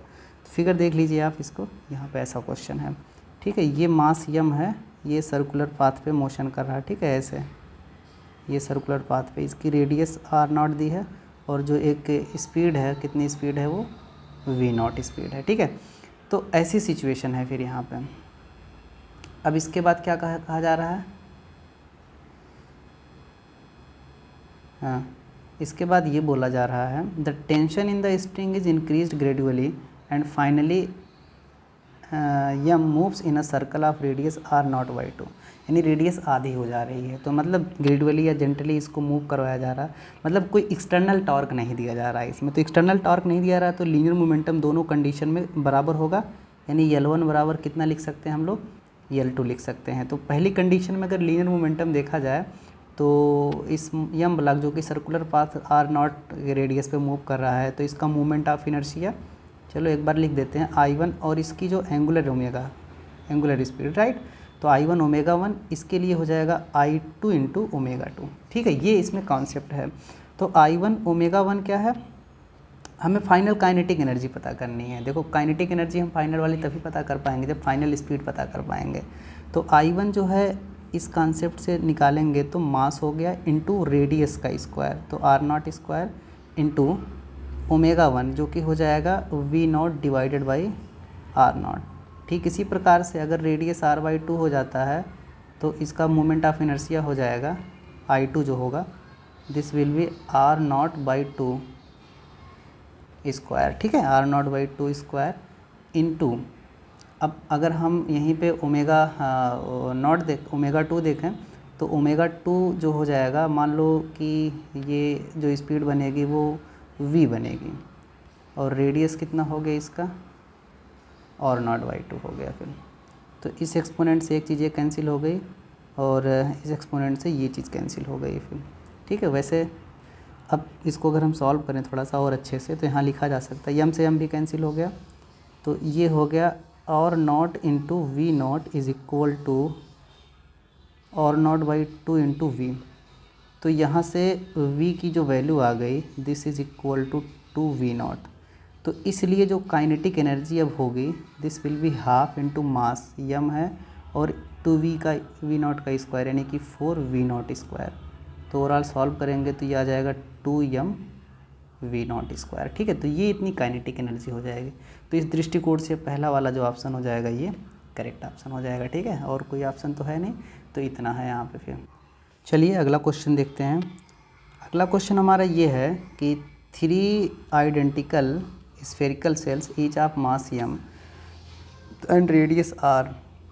Spherical shell का मतलब होता है hollow sphere, right, as shown in the figure. Consider an axis x dash which is touching to the two cells and passing through a diameter of third cell. Moment of inertia of the system considering of these three spherical cell about x dash axis is. तो इनका moment of inertia निकालना है। मान लो इसका moment of inertia I1 है, इसका I2 है और इसका कितना है I3 है। तो पहले हम मोमेंट ऑफ इनर्शिया निकालते हैं I1। ये सेल है, सेल के बिल्कुल सेंटर से पास हो रहा होगा ये एक्सिस जो है, तो इसके अबाउट में जो मोमेंट ऑफ इनर्शिया होगा this will be 2/3m r square. Shell के लिए इतना होता है, अगर सॉलिड स्फीयर होता तो 2/5 हो जाता, ठीक है। सेल के लिए इतना होता है, पहली चीज़ निकल आ गई। यहाँ से अगर हम I2 निकालें तो I2 जो हमारा होगा, देखिए ये क्या कर रहा है, सेल के बिल्कुल टेंजेंशियली पास हो रहा है। तो इसके अगर सेंटर से पास होने वाला कोई एक्सिस होता, मतलब अगर ये निकालना इसके अबाउट में, तो पैरेलल एक्सिस थ्योरम लगाएंगे।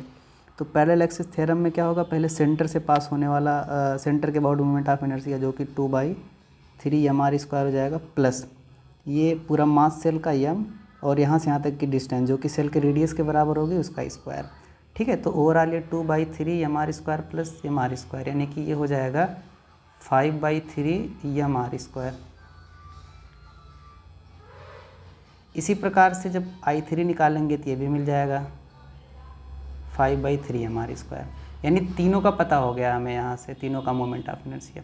अब अगर हम net moment of inertia I निकालें तो I1 + I2 + I3 हो जाएगा ये, है ना, यही तो होगा। अब अगर तीनों का सम कर लें तो ये 2/3 mr² प्लस ये 5/3 mr², ये भी है 5/3 mr², है ना।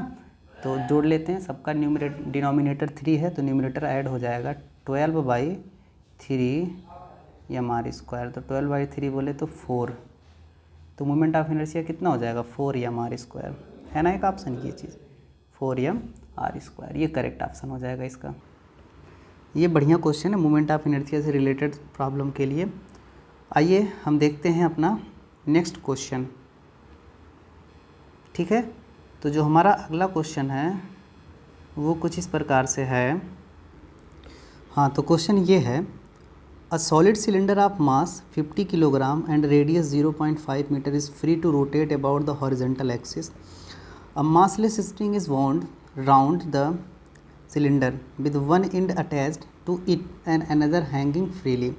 Tension in the string required to produce an angular acceleration of 2 revolution per second square, यानी angular acceleration alpha this is given 2 revolution, मतलब 2 इंटू एक रेवोल्यूशन में कितना होता है 2 पाई रेडियन, तो 2 into 2 pi radian per second square, this is alpha, ये कितना है अल्फा है, ठीक है। अब इस क्वेश्चन को हम समझ लेते हैं कि है वास्तव में कैसे ये क्वेश्चन। ये सिलेंडर है, ठीक है, इस पे जो है ये स्ट्रिंग अटैच की गई है, ऐसे बधी हुई है ना, एट द लास्ट ये स्ट्रिंग है, इसमें कुछ ना कुछ टेंशन दिया जा रहा है। मतलब एक तरीके से अगर देखें तो अगर इसका क्रॉस सेक्शन का डायग्राम देखें तो एक टेंशन फोर्स T इधर लग रहा है और ये रेडियस है उसका R, ठीक है। तो एक टॉर्क इसमें जनरेट होगा, जो torque tau can be written as कितना लिखा जा सकता है, टॉर्क टाउ जो रिटर्न किया जा सकता है वो R × T इतना लिखा जा सकता है। बट हमें पता है टाउ इज इक्वल टू जो होता है I × अल्फ़ा होता है, तो I अल्फ़ा × T, तो यहाँ से टेंशन T पता कर सकते हैं, T can be written as I × alpha divided by R, ठीक है। तो पता करिए I क्या है, I जो है ये कैसा है सॉलिड सिलेंडर है, तो सॉलिड सिलेंडर का जो मोमेंट ऑफ इनर्शिया हो जाएगा वो mr²/2 हो जाएगा। अल्फ़ा तो हमें गिवन है डिवाइडेड बाई R, रेडियस भी गिवन है ना, कितना है 0.r है। अब इसमें सारी वैल्यूज़ को हम पुट करते हैं, तो यम की जो वैल्यू गिवन है यहाँ रखते हैं हम वैल्यू को, या इधर ही देखिए ना, क्योंकि मास है 50 kilogram, 50r, radius is given 0.5, तो इसका स्क्वायर कर देंगे 0.25 डिवाइडेड बाई 2 इंटू अल्फ़ा जो हो जाएगा 4 पाई रेडियन हो गया, ठीक है, 4 पाई हो गया अपान R की जो वैल्यू है वो वैल्यू हम यहाँ पे रख देते हैं, प्लेस कर देते हैं R की वैल्यू, तो R इज़ गिवन 0.5, है ना। यह चाहते तो इसको ऐसे कैंसिल कर सकते थे, डायरेक्ट यहीं पे आप रखिए 0.5 रखिए डायरेक्ट ना। अब इसको हमें क्या करना है, इतना सॉल्व करना है। देख लीजिए कितना हो जाता है फिर यहाँ पे 2 पाई 25, यानी कि 25 × 2 पाई, तो ओवरऑल कितना हो गया ये 50, ठीक है, 50 × पाई हो जाएगा फिर 50 पाई। अब 50 पाई की जो भी वैल्यू होती, पाई की वैल्यू हम पुट कर देते हैं यहाँ से, तो 50 × 3.14, तो लगभग 157 आ जाएगा फिर ये, है ना, लगभग 157 आ जाएगा फिर, तो 157 न्यूटन का जो है इसमें टेंशन जनरेट होगा, ठीक है। टेंशन, उतना टेंशन ज़रूरी है, ठीक है। चलिए अगला क्वेश्चन हम देखते हैं। तो अगला क्वेश्चन हमारा ये है, the ratio of the accelerations for a solid sphere mass m and radius r rolling down and incline of angle theta without slipping. तो अगर विदाउट स्लिपिंग ये मोशन कर रहा है तो उस कंडीशन में अगर मान लो अल्फ़ा रोलिंग या अल्फ़ा r मान लीजिए है, तो ये जो एक्सेलरेशन इसका निकाला जाता है, acceleration this is calculated by equation g sin theta divided by 1 plus वही k² अपान r²। तो इस तरीके से हम क्या करते हैं, ये निकाल लेते हैं। अगर ये क्या है, एक सॉलिड स्फीयर है, तो सॉलिड स्फीयर के लिए k² अपान r² 2/5 होता है, ये पहले भी हम सॉल्व कर चुके हैं। तो g sin theta divided by 1+5/7 यानी 5/7 नहीं, ये रियल में 2/5 होता है ना, कितना होता है 2/5 होता है, 2/5 तो ये हो जाएगा 7/5 यानी कि जी साइन थीटा अपान 7/5। अगर स्लिप करेगा तो स्लिपिंग कंडीशन मतलब एक इंक्लाइनेशन बना लेते हैं, स्लिप करेगा तो इसमें एक्सेलरेशन जैसे मास यम है तो जी है, इसका ये थीटा है तो ये एंगल भी कितना होगा थीटा होगा, तो ये वाला जो कंपोनेंट होगा this will be is equal to G sine theta, यानी कि ये जो ट्रांसलेटरी या स्लिपिंग के कंडीशन में कितना जी साइन थीटा है। तो इन दोनों का अगर रेशियो निकालना है ना, रेशियो निकालना है तो alpha R divided by alpha T ratio निकालेंगे तो ये 5 कितना हो जाएगा 7 हो जाएगा। ठीक है, तो ये ऑप्शन हो जाएगा करेक्ट। ओके, तो अगला क्वेश्चन हम लोग देखते हैं। अगला क्वेश्चन जो हमारा ये है कि a rod P Q of mass M and length L is hinged at end P, ये इंड पी है यहाँ पे क्या है कि ये ऐसे लटका हुआ है यहाँ पे। ठीक है, the rod is capped horizontally by a massless string tied two point Q, right. यहाँ पे जो है एक मासलेस स्ट्रिंग से, ये पॉइंट क्यू से ये इससे लटका हुआ है। व्हेन स्ट्रिंग इज कट, यानी जब इस स्ट्रिंग को कट कर दिया जाता है, the initial angular acceleration of the rod, तो ये कट होगा तो फिर ये इस तरीके से मूव करना शुरू कर देगा ना, मूव करना शुरू कर देगा। तो बेसिकली अगर इनिशियल ऐसी सिचुएशन में अगर हम टॉर्क हमें पता हो जो कि होता है आई इंटू अल्फ़ा, तो अल्फ़ा यहाँ से कैलकुलेट किया सकता है, तो alpha will become tau by I, right. तो अल्फ़ा की जो वैल्यू होगी वो टाउ बाई आई के बराबर हो जाएगी। ये टाउ मतलब टॉर्क और आई मतलब मोमेंट ऑफ इनर्शिया। तो बहुत ध्यान देने वाली बात है कि इसमें जो है ये टॉर्क कितना जनरेट होगा। तो अगर हम टॉर्क की बात करें तो देखिए, जैसे ये रॉड है, इसका मास कुछ है यम और इसकी लेंथ एल है, तो एकदम बिल्कुल इसके बीचों बीच हम बोल सकते हैं कि एक यम जी फोर्स लग रहा है।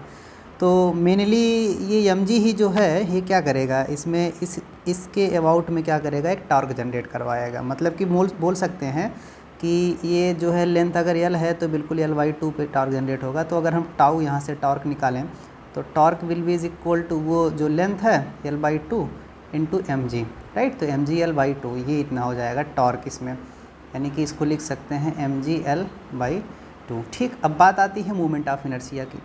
तो मोमेंट ऑफ इनर्शिया इस रॉड का इस पॉइंट P के अबाउट में अगर हम देखें ना, पॉइंट P के अबाउट में मोमेंट ऑफ इनर्शिया इस पूरी रॉड का हम देखें तो ये जो मिलता है मोमेंट ऑफ इनर्शिया आई, ये मिल जाएगा हमें m l की पावर 2/3, राइट, इतना मिल जाएगा। तो अब दोनों चीज़ें पता हैं और दोनों की वैल्यू हम यहाँ से पुट कर देते हैं। तो जो टाउ मिलेगा this will be is equal to mg/L/2 divided by I, जो कि हो जाएगा ml²/3। तो m से m कैंसिल हो गया है ना, m से m कैंसिल हो गया, इस l से ये l कैंसिल हो गया। तो ओवरऑल सॉल्व करने के बाद हमें ये चीज़ मिल गया 3g/2l, 3g/2l मिल गया यहाँ से। तो कौन सा ऑप्शन करेक्ट हो जाएगा इसका, ये तीसरा ऑप्शन, राइट, ये थर्ड ऑप्शन इस क्वेश्चन का करेक्ट हो जाएगा। ठीक है, चलिए अगला क्वेश्चन देखते हैं। अगला क्वेश्चन हमारा ये है कि a small object of uniform density rolls up a curved surface with an initial velocity v, it reach up to a maximum height इतना with respect to the initial position, the object is, right. तो object क्या है ये हमें बताना है। तो इसमें हम एनर्जी कंजर्वेशन का लॉ यूज़ करते हैं। फिलहाल इसके पास इनिशियली जो भी काइनेटिक एनर्जी होगी वो दो प्रकार की होगी, एक तो हो जाएगा हाफ mv², जो कि क्या है, इसके पास ट्रांसलेशनल काइनेटिक एनर्जी, प्लस साथ ही साथ इसमें एक रोटेशनल काइनेटिक एनर्जी होगी half I into ω²। This must be is equal to mgh, h मतलब जो हाइट हो जा रहा है, मान लो h है तो h की वैल्यू इतना गिवन है हमें। ठीक है, तो अब हम सॉल्व करते हैं। I जो है मोमेंट ऑफ इनर्शिया है। देखिए इसमें इंटरेस्टिंग बात यह है कि ऑब्जेक्ट पता कैसे चलेगा, ऑब्जेक्ट का आइडेंटिफिकेशन उसके मोमेंट ऑफ इनर्शिया से हो जाएगा। ठीक है, मोमेंट ऑफ इनर्शिया से, मोमेंट ऑफ इनर्शिया उसका अगर है तो उसका ऑब्जेक्ट क्या है वो पता चल सकता है। चलिए सॉल्व करते हैं इस प्रश्न को। तो half mv² plus half I, यानी उसका मोमेंट ऑफ इनर्शिया, ओमेगा जो है it can be written v/r, तो ये v² अपान फिर क्या हो जाएगा r², जहाँ पे ये जो r है वो क्या है उसका जो है वो जैसे कि कोई भी बॉडी है जो रोल कर रही है तो उसकी रेडियस है। ठीक है, तो v² upon r² is equal to कितना हो गया mgh, h की वैल्यू अगर हम राइट करें तो दिस इज़ 3v² 3/4 इंटू जी भी है ना, तो इतना है, इतना लिख दिया मैंने यहाँ से। अच्छा तो एक काम करता हूँ मैं, तो half I into V square. अच्छा एक चीज़ देखो, दोनों साइड में वी स्क्वायर और वी स्क्वायर, ये क्या हो जाएगा, कैंसिल आउट हो जाएगा, तो मैंने इसको हटा दिया। तो यहाँ पे मिल गया मुझे आई अपान आर स्क्वायर, ठीक है, half I upon R square, या सिंपली ऐसे लिख सकते हैं I divided by 2r square. This can be written as 3mg square 3mg square. अच्छा ये जो g है बेसिकली, ये g यहाँ नहीं, ये वाला जो g है ये यहाँ नहीं बल्कि यहाँ होना चाहिए, यानी कि 4g इस तरीके से कुछ होनी चाहिए, ठीक है। तो इस g से ये g भी कैंसिल हो जाएगा, यानी कि इधर बच गया 3/4m, राइट, और इधर ये ट्रांसफ़र हो जाएगा -m/2 हो जाएगा। तो यहाँ से I divided by 2r square, this will B कुल मिला करके हो जाएगा m/4, यानी कि यहाँ से I की वैल्यू निकल के आ जाएगी 1/2 mr स्क्वायर। 1/2 mr स्क्वायर जो होता है ये एक मोमेंट ऑफ इनर्शिया। पहली बात तो डिस्क का भी होता है मोमेंट ऑफ इनर्शिया, ये जो रोल करने वाली बॉडी है, और ये क्या होता है, सॉलिड सिलेंडर का भी होता है।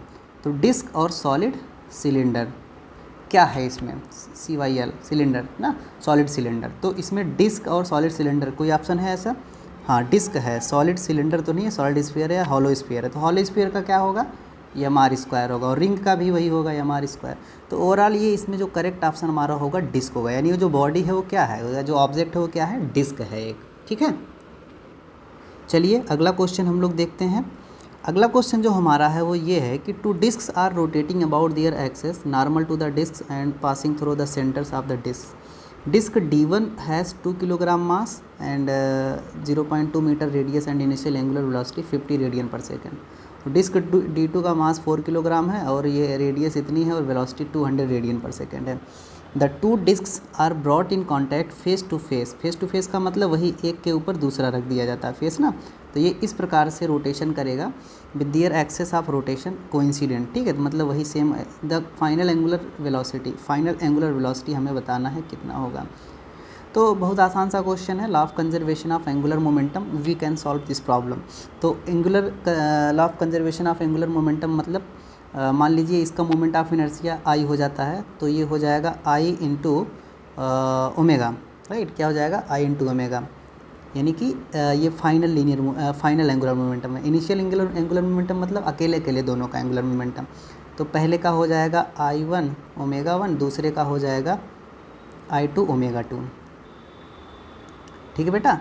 अब इसमें वैल्यू आपको रखना है, तो I जो होगा this will be is equal to I1 plus I2, है ना, I1 प्लस I2 ये हो जाएगा I इंटू ओमेगा हो गया फिर, और I1 अगर देखा जाए तो ये I1 omega 1 plus I2 omega 2।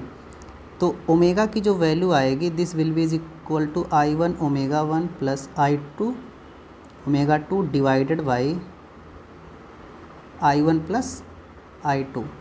अब देखो I क्या है, डिस्क है। अब इसमें यम पता है, R पता है, ओमेगा सब कुछ पता है। अब जब आप वैल्यू पुट करके सॉल्व करोगे तो आपको मिल जाएगा ये 100, ठीक है। तो ये इस प्रकार से क्वेश्चन सॉल्व हो जाएगा। अब इतना आप पुट करके सॉल्व कर लेना। चलिए अगला क्वेश्चन देखते हैं हम लोग। तो अगला क्वेश्चन जो हमारा है वो ये है कि when a mass is rotating in a plane about a fixed point its angular momentum is directed along, है ना। जैसे कि ये प्लेन ही मान लो बोर्ड हमारा है, ये फिक्स्ड पॉइंट है, ये मास है। अब इसी पे क्या है, रोटेट कर रहा है कुछ, तो इसका जो एंगुलर मोमेंटम होगा ना, एंगुलर मोमेंटम जिसको L बोलते हैं, मान लीजिए इस इंस्टेंट पे इस डायरेक्शन में इसमें लीनियर मोमेंटम है, ये इसका वेक्टर R है, तो vector R cross vector P ही तो लिखा जाता है ये चीज़। तो R को P के रिस्पेक्ट में जब रोटेट करते हैं, दो वेक्टर का जब क्रॉस प्रोडक्ट करते हैं, तो हमें याद होगा कि जो हमें रिजल्टेंट वेक्टर मिलता है वो इन दोनों के परपेंडिकुलर होता है। मतलब अगर ये दोनों वेक्टर इसी प्लेन में हैं तो प्लेन के परपेंडिकुलर ही डायरेक्शन होगी, राइट। तो क्या है ये चीज़, a line perpendicular to the plane of rotation, हाँ, तो ये ऑप्शन करेक्ट हो जाएगा। द लाइन मेकिंग एंगल 45 तो नहीं होना चाहिए, 90 डिग्री होना चाहिए। द रेडियस भी नहीं होगा उसका। The tangent to the orbit, tangent तो लीनियर मोमेंटम हो जाएगा, ठीक है। ये टेंजेंशियल क्या हो जाएगा, लीनियर मोमेंटम, और ये वेक्टर आर हो जाएगा रेडियस वाला, ठीक है। तो ये नहीं बल्कि एंगुलर मोमेंटम क्या होगा, align perpendicular to the plane of rotation, ठीक। चलिए अगला क्वेश्चन हम लोग देखते हैं। अगला क्वेश्चन हमारा ये है कि 2 persons of masses 55 kilogram and 65 kilogram respectively are at the opposite ends of a boat. मान लो ये एक बोट है इस तरीके से, ठीक है। ये इधर एक मैन है, मान लो ए है, और यहाँ पे कौन है, बी है, ठीक। इतना है। The length of the boat is 3 metre. Boat की लेंथ कितनी है, 3 मीटर है, ठीक है। ये यहाँ पे थे, इस जगह पे ए है और यहाँ पे बी है, इस प्रकार से, ठीक। ये इस प्रकार से 2 लोग हैं ना, 2 पर्सन्स हैं यहाँ पे। And weight is 100 kilogram. इसका वेट कितना, 100 किलोग्राम है। द 55 किलोग्राम मैन, जो ए है 55 किलोग्राम, ये टहलते टहलते कहाँ पहुँच गया, यहाँ पे पहुँच गया। एंड सिट्स विद हिम, इसके पास बैठ गया। If the boat is in still water the centre of mass of the system shifted by. देखो जब ये यहाँ पे, तो सेंटर ऑफ मास इनका कहीं मिडल में इधर कहीं हुआ होता, फिर मान लो इस पॉइंट पे होता सेंटर ऑफ मास इसका, पी पॉइंट पे, ठीक है। इतना है, स्टिल वाटर में है।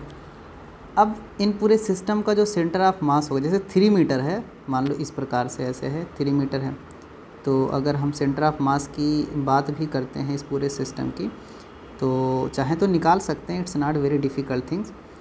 मान लेते हैं कि ये इसका पूरा का पूरा वेट बिल्कुल मिडल पे लगेगा, यहाँ पे है ना। ये 55 किलोग्राम है, यहाँ पे ये कितना है, 65 किलोग्राम है, ठीक। अच्छा कॉन्सेप्चुअली अगर देखें, ए वाला चल के इधर की तरफ आ रहा है, तो इसका सेंटर ऑफ मास इस डायरेक्शन में शिफ्ट हो जाना चाहिए, है ना। इस डायरेक्शन में शिफ्ट हो जाना चाहिए सेंटर ऑफ मास। तो इस डायरेक्शन में अगर शिफ्ट हो जाना चाहिए, तो ओवरऑल अगर इस प्रॉब्लम को हम मतलब सॉल्व ना करें, कैलकुलेशन ना करें, डायरेक्ट अगर सॉल्व करना चाहें, अगर कोई एक ऑप्शन इसमें से करेक्ट कर रखना चाहें, तो इधर की तरफ शिफ्ट होगा। तो पहली बात तो अधिकतम शिफ्टिंग जो है पॉसिबल है 1.5 मीटर, राइट, 1.5 मीटर। बट इसमें जो हमें ऑप्शन दिए गिवन है, एक 3 मीटर है, एक 2.3 मीटर है, और एक 0 है। 0 तो होगा नहीं, क्योंकि अगर ये मास इधर की तरफ जा रहा है तो शिफ्ट तो ज़रूर होगा, डेफिनेटली शिफ्ट होगा इसका सेंटर ऑफ मास बोट और मैन का, ठीक है। तो ऐसी सिचुएशन में मास यहाँ ज़्यादा हो जाएगा, यहाँ कम हो जाएगा, तो ये बोट इस डायरेक्शन में उठ भी सकती है ना, यहाँ उठ भी सकती है। तो फिलहाल वो अलग बात है। तो ओवरऑल जो आंसर सही होने की पॉसिबिलिटी है, वो इसी की सही होने की पॉसिबिलिटी है, यानी कि 0.75 मीटर, ठीक है। तो ये ऑप्शन करेक्ट हो जाएगा। आप सॉल्व करिएगा तो निकाल भी सकते हैं इस चीज़ को यहाँ पे, है ना। चलिए अगला क्वेश्चन हम लोग देखते हैं। अगला क्वेश्चन हमारा ये है, ABC is an equilateral triangle with O as its center. F1, F2 and F3 represent 3 forces acting along the sides AB, BC and AC respectively. If total torque about O is 0, है ना, O के about में क्या है, total torque 0 है। देखो distance तो 0 नहीं लग रही है, तो जो नेट फोर्स इस पे लगने वाला है वो 0 होना चाहिए, यानी कि वेक्टर F तो एक प्रकार से अगर देखा जाए, vector F1 plus vector F2 plus vector F3, this must be is equal to 0, right. Torque 0 होने के लिए इतना होना चाहिए। तो यहाँ से अगर हम वेक्टर F3 निकालें, तो ओवरऑल इस डायरेक्शन में जाने के बाद negative of vector F1 plus vector F2, ये चीज़ हो जाएगा। अगर दोनों का मैं दोनों तरफ मैग्नीट्यूड ले लूँ, तो ये माइनस हट जाएगा और यहाँ पे इतना हो जाएगा फिर, ठीक है। तो ये चीज़ हो जाना चाहिए, है ना। तो इक्विलैटरल ट्रायंगल हैं ये दोनों, ये सारी चीज़ें अगर ये इक्विलैटरल ट्रायंगल में हैं, तो हम कह सकते हैं कि इसको सॉल्व करेंगे फर्दर, तो वी कैन गेट कि F3 must be is equal to F1 plus F2, है ना। वैसे चाहें तो इसको एक दूसरे तरीके से भी निकाल सकते हैं। तो दूसरा तरीका हमारा टॉर्क वाला होगा। नेट टॉर्क इस पे 0 है, तो देख लेते हैं कि टॉर्क कितना लग रहा है। जैसे इक्विलैटरल ट्रायंगल है, तो यहाँ से यहाँ तक की डिस्टेंस अगर x माने, ये भी x होगी, ये भी कितनी होगी, x ही होगी, ठीक है, ये भी x ही होगी। तो ऐसे अगर हम देखें फोर्सेस को, तो इस मतलब इसके परपेंडिकुलर जो फोर्स लग रहा है वो F2 है, तो ऐसे ही F1x plus F2x plus F3x is equal to 0। तो x हट जाएगा, तो यहाँ से F3 की वैल्यू भी कितनी आ जाएगी, माइनस में F1 प्लस F2, यानी कि अपोजिट डायरेक्शन में होना चाहिए वो चीज़, ठीक है। तो F3 जो मैग्नीट्यूड में है वो हमारा F1 प्लस F2 के ही बराबर होना चाहिए, ठीक है। तो ये ऑप्शन जो हो जाएगा करेक्ट ऑप्शन हो जाएगा इसका। चलिए अगला क्वेश्चन देखते हैं हम लोग। तो तो अगला क्वेश्चन हमारा ये है कि a circular platform is mounted on a frictionless vertical axle, its radius R is equal to 2 metre and its movement of inertia about the axle is इतना, यानी आई और आर हमें गिवन है किसके लिए, सर्कुलर प्लेटफॉर्म के लिए। It is initially at rest, rest पे है मतलब मोशन नहीं कर रहा है, तो कोई मूवमेंट इसमें कोई एंगुलर मोमेंटम नहीं होगा, यानी कि जो इनिशियल एंगुलर मोमेंटम है वो इनिशियल एंगुलर मोमेंटम जो है ये कितना है, ज़ीरो है। ठीक है, इनिशियल एंगुलर मोमेंटम ज़ीरो है, तो यहाँ ध्यान रहे इनिशियल एंगुलर मोमेंटम ज़ीरो है। तो फाइनल एंगुलर मोमेंटम, क्योंकि कोई एक्सटर्नल टॉर्क नहीं लग रहा है, तो फाइनल एंगुलर मोमेंटम भी कितना होना चाहिए, जीरो होना चाहिए। ठीक है, तो ये चीज़ हमें ज़रूरत पड़ सकती है इसकी, तो हमने लिख दिया पहले ही। अब 50 kilogram man stands on the edge of the platform and begins to walk along the edge. Edge के अलॉन्ग में क्या करता है, चलना शुरू करता है with at the speed of 1 metre per second relative to the ground, ground के रिलेटिव में। ठीक है, ग्राउंड के रिलेटिव में 1 मीटर पर सेकेंड, यानी कि पहले रुका हुआ है तो इधर ये 1 मीटर पर सेकेंड, जैसे मान लो ये सर्कुलर ट्रैक ऐसे कुछ है, इस प्रकार से है ना, इस प्रकार से ऐसे है। तो 1 मीटर पर सेकंड की स्पीड से इस डायरेक्शन में वो आदमी चलना शुरू करता है। तो अगर चलना शुरू करेगा तो बेसिकली अगर ऐसी सिचुएशन में ये इधर चलेगा तो ये चीज़ इधर की तरफ मूव करना शुरू कर देगी। तो अगर हम मान लीजिए कि फाइनल एंगुलर मोमेंटम के कॉन्सेप्ट को यूज़ ही करें तो नेट एंगुलर मोमेंटम, जैसे एक तो इसका हो जाएगा जो कि रेडियस आर है और इसका जो है जो कुछ भी है, तो इसका मोमेंट ऑफ इनर्शिया भी इसके अबाउट में आई है। तो पहले बात, जो आदमी का एंगुलर मोमेंटम बनेगा वो हो जाएगा MRV, है ना, यही तो होगा ना, आदमी का जो एंगुलर मोमेंटम होगा वो MRV, क्योंकि R रेडियस के सर्कुलर ट्रैक पे आदमी चल रहा है, उसका मास m है और v स्पीड से चल रहा है। तो MRV this will be the angular momentum of that man. This must be is equal to the angular momentum in the opposite direction of the platform. किसका है, तो इसको अगर हम देखेंगे तो ये हो जाना चाहिए कितना, I इंटू ओमेगा हो जाना चाहिए यहाँ पे। ठीक है, I इंटू ओमेगा, तो MRV is equal to I omega, तो बराबर होगा, मतलब वैसे एक अपोजिट डायरेक्शन में कोई होगा तो इसको हम माइनस करके कितना कर सकते हैं, जीरो, तो बाद में इसको बराबर तो किया जा सकता है ना, तो इस कॉन्सेप्ट से इसको सॉल्व किया जा रहा है। अब यहाँ से हम चाहें तो ओमेगा की वैल्यू निकाल सकते हैं। ओमेगा क्या होगा हमारा, ओमेगा क्यों मैं निकाल रहा हूँ आपके समझ में आ जाएगा, क्योंकि मुझे टाइम पता करना है 1 रेवोल्यूशन कंप्लीट करने में, तो time t will be is equal to 2 pi by omega, यही तो होना चाहिए ना, 2 पाई बाई ओमेगा होना चाहिए। बट ओमेगा अभी देखते हैं क्या है, क्योंकि मुझे ये ओमेगा किसका मिलेगा, ये केवल इसका ओमेगा मिलेगा, जो ये जो सर्कुलर प्लेटफार्म है इसका ओमेगा मिलेगा, लेकिन मुझे रिलेटिव ओमेगा चाहिए ना, तो रिलेटिव तो निकल जाएगा अभी बाद में, लेकिन पहले सर्कुलर का तो निकालें। तो omega will be is equal to MRV by I, value put करके सॉल्व कर लेते हैं इसको। यम इज़ मास जो है 50 किलोग्राम है, R जो है 2 मीटर है और V 1 है और I की वैल्यू बोला है 200 है, तो ओवरऑल ये 1/2 हो जाएगा ना, क्योंकि 100/200 1/2 रेडियन पर सेकेंड, ये इसका तो ओमेगा हो गया फिर यहाँ से। लेकिन अगर हम रिलेटिव एंगुलर वेलोसिटी निकालें, रिलेटिव में निकालें, तो मैन इधर जा रहा है, ओमेगा जो है इधर की तरफ है, ओमेगा इधर है, आदमी इधर जा रहा है। तो अगर रिलेटिव एंगुलर वेलोसिटी हम लोग निकालें, यानी जहाँ पे ये चीज़ ज़रूरी होगा ओमेगा आर, क्योंकि रिलेटिवली लगेगा कितनी स्पीड से वो जा रहा है, तो relative will be is equal to, man इधर जा रहा है इधर, तो मैन की वेलोसिटी पहले हम यहाँ पे राइट करते हैं, तो वैसे ओमेगा के टर्म में चाहिए तो हम लिख सकते हैं कि ये हो जाएगा V/R प्लस क्या माइनस लिखेंगे ना यहाँ पे, यहाँ क्या लिखेंगे, अब कन्फ्यूज हो सकते हो, माइनस ओमेगा लिखेंगे, क्योंकि ये इधर की तरफ है ना, सर्कुलर ट्रैक इधर की तरफ घूमेगा, इधर एक्शन रिएक्शन के कॉन्सेप्ट से, है ना, थोड़ा प्रैक्टिकल भी होना पड़ेगा इस क्वेश्चन को सॉल्व करने में। तो V/R प्लस ओमेगा ये चीज़ हो जाएगी। अब V जो है 1 है, R 2 है, तो 1/2 प्लस 1/2 यानी कितना हो गया 1 ओवरऑल, तो 1 रेडियन पर सेकंड ये आ गया।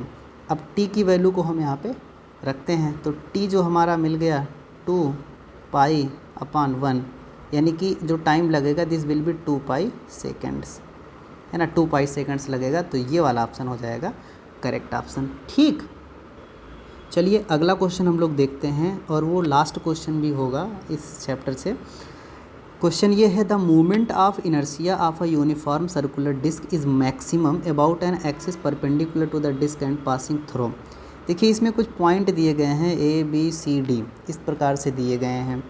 तो A जो है सेंटर से पास हो रहा है, D सेंटर से थोड़ा बहुत ज़्यादा नज़दीक है, और C थोड़ा और नज़दीक उससे थोड़ा ज़्यादा है, D से ज़्यादा है नज़दीक है, D से थोड़ा मतलब कि दूर है, और B सबसे दूर है।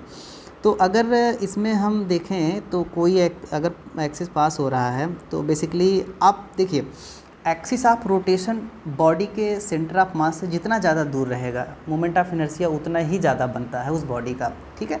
तो सबसे कम जो बनेगा A पे बनेगा, फिर D पे बनेगा, फिर C पे बनेगा और B पे बनेगा। यानी कि मोमेंट ऑफ इनर्शिया का अगर ऑर्डर लिखें तो IA सबसे कम है, ID उससे ज़्यादा है, IC उससे ज़्यादा है, और IB जो होगा वो सबसे ज़्यादा होगा।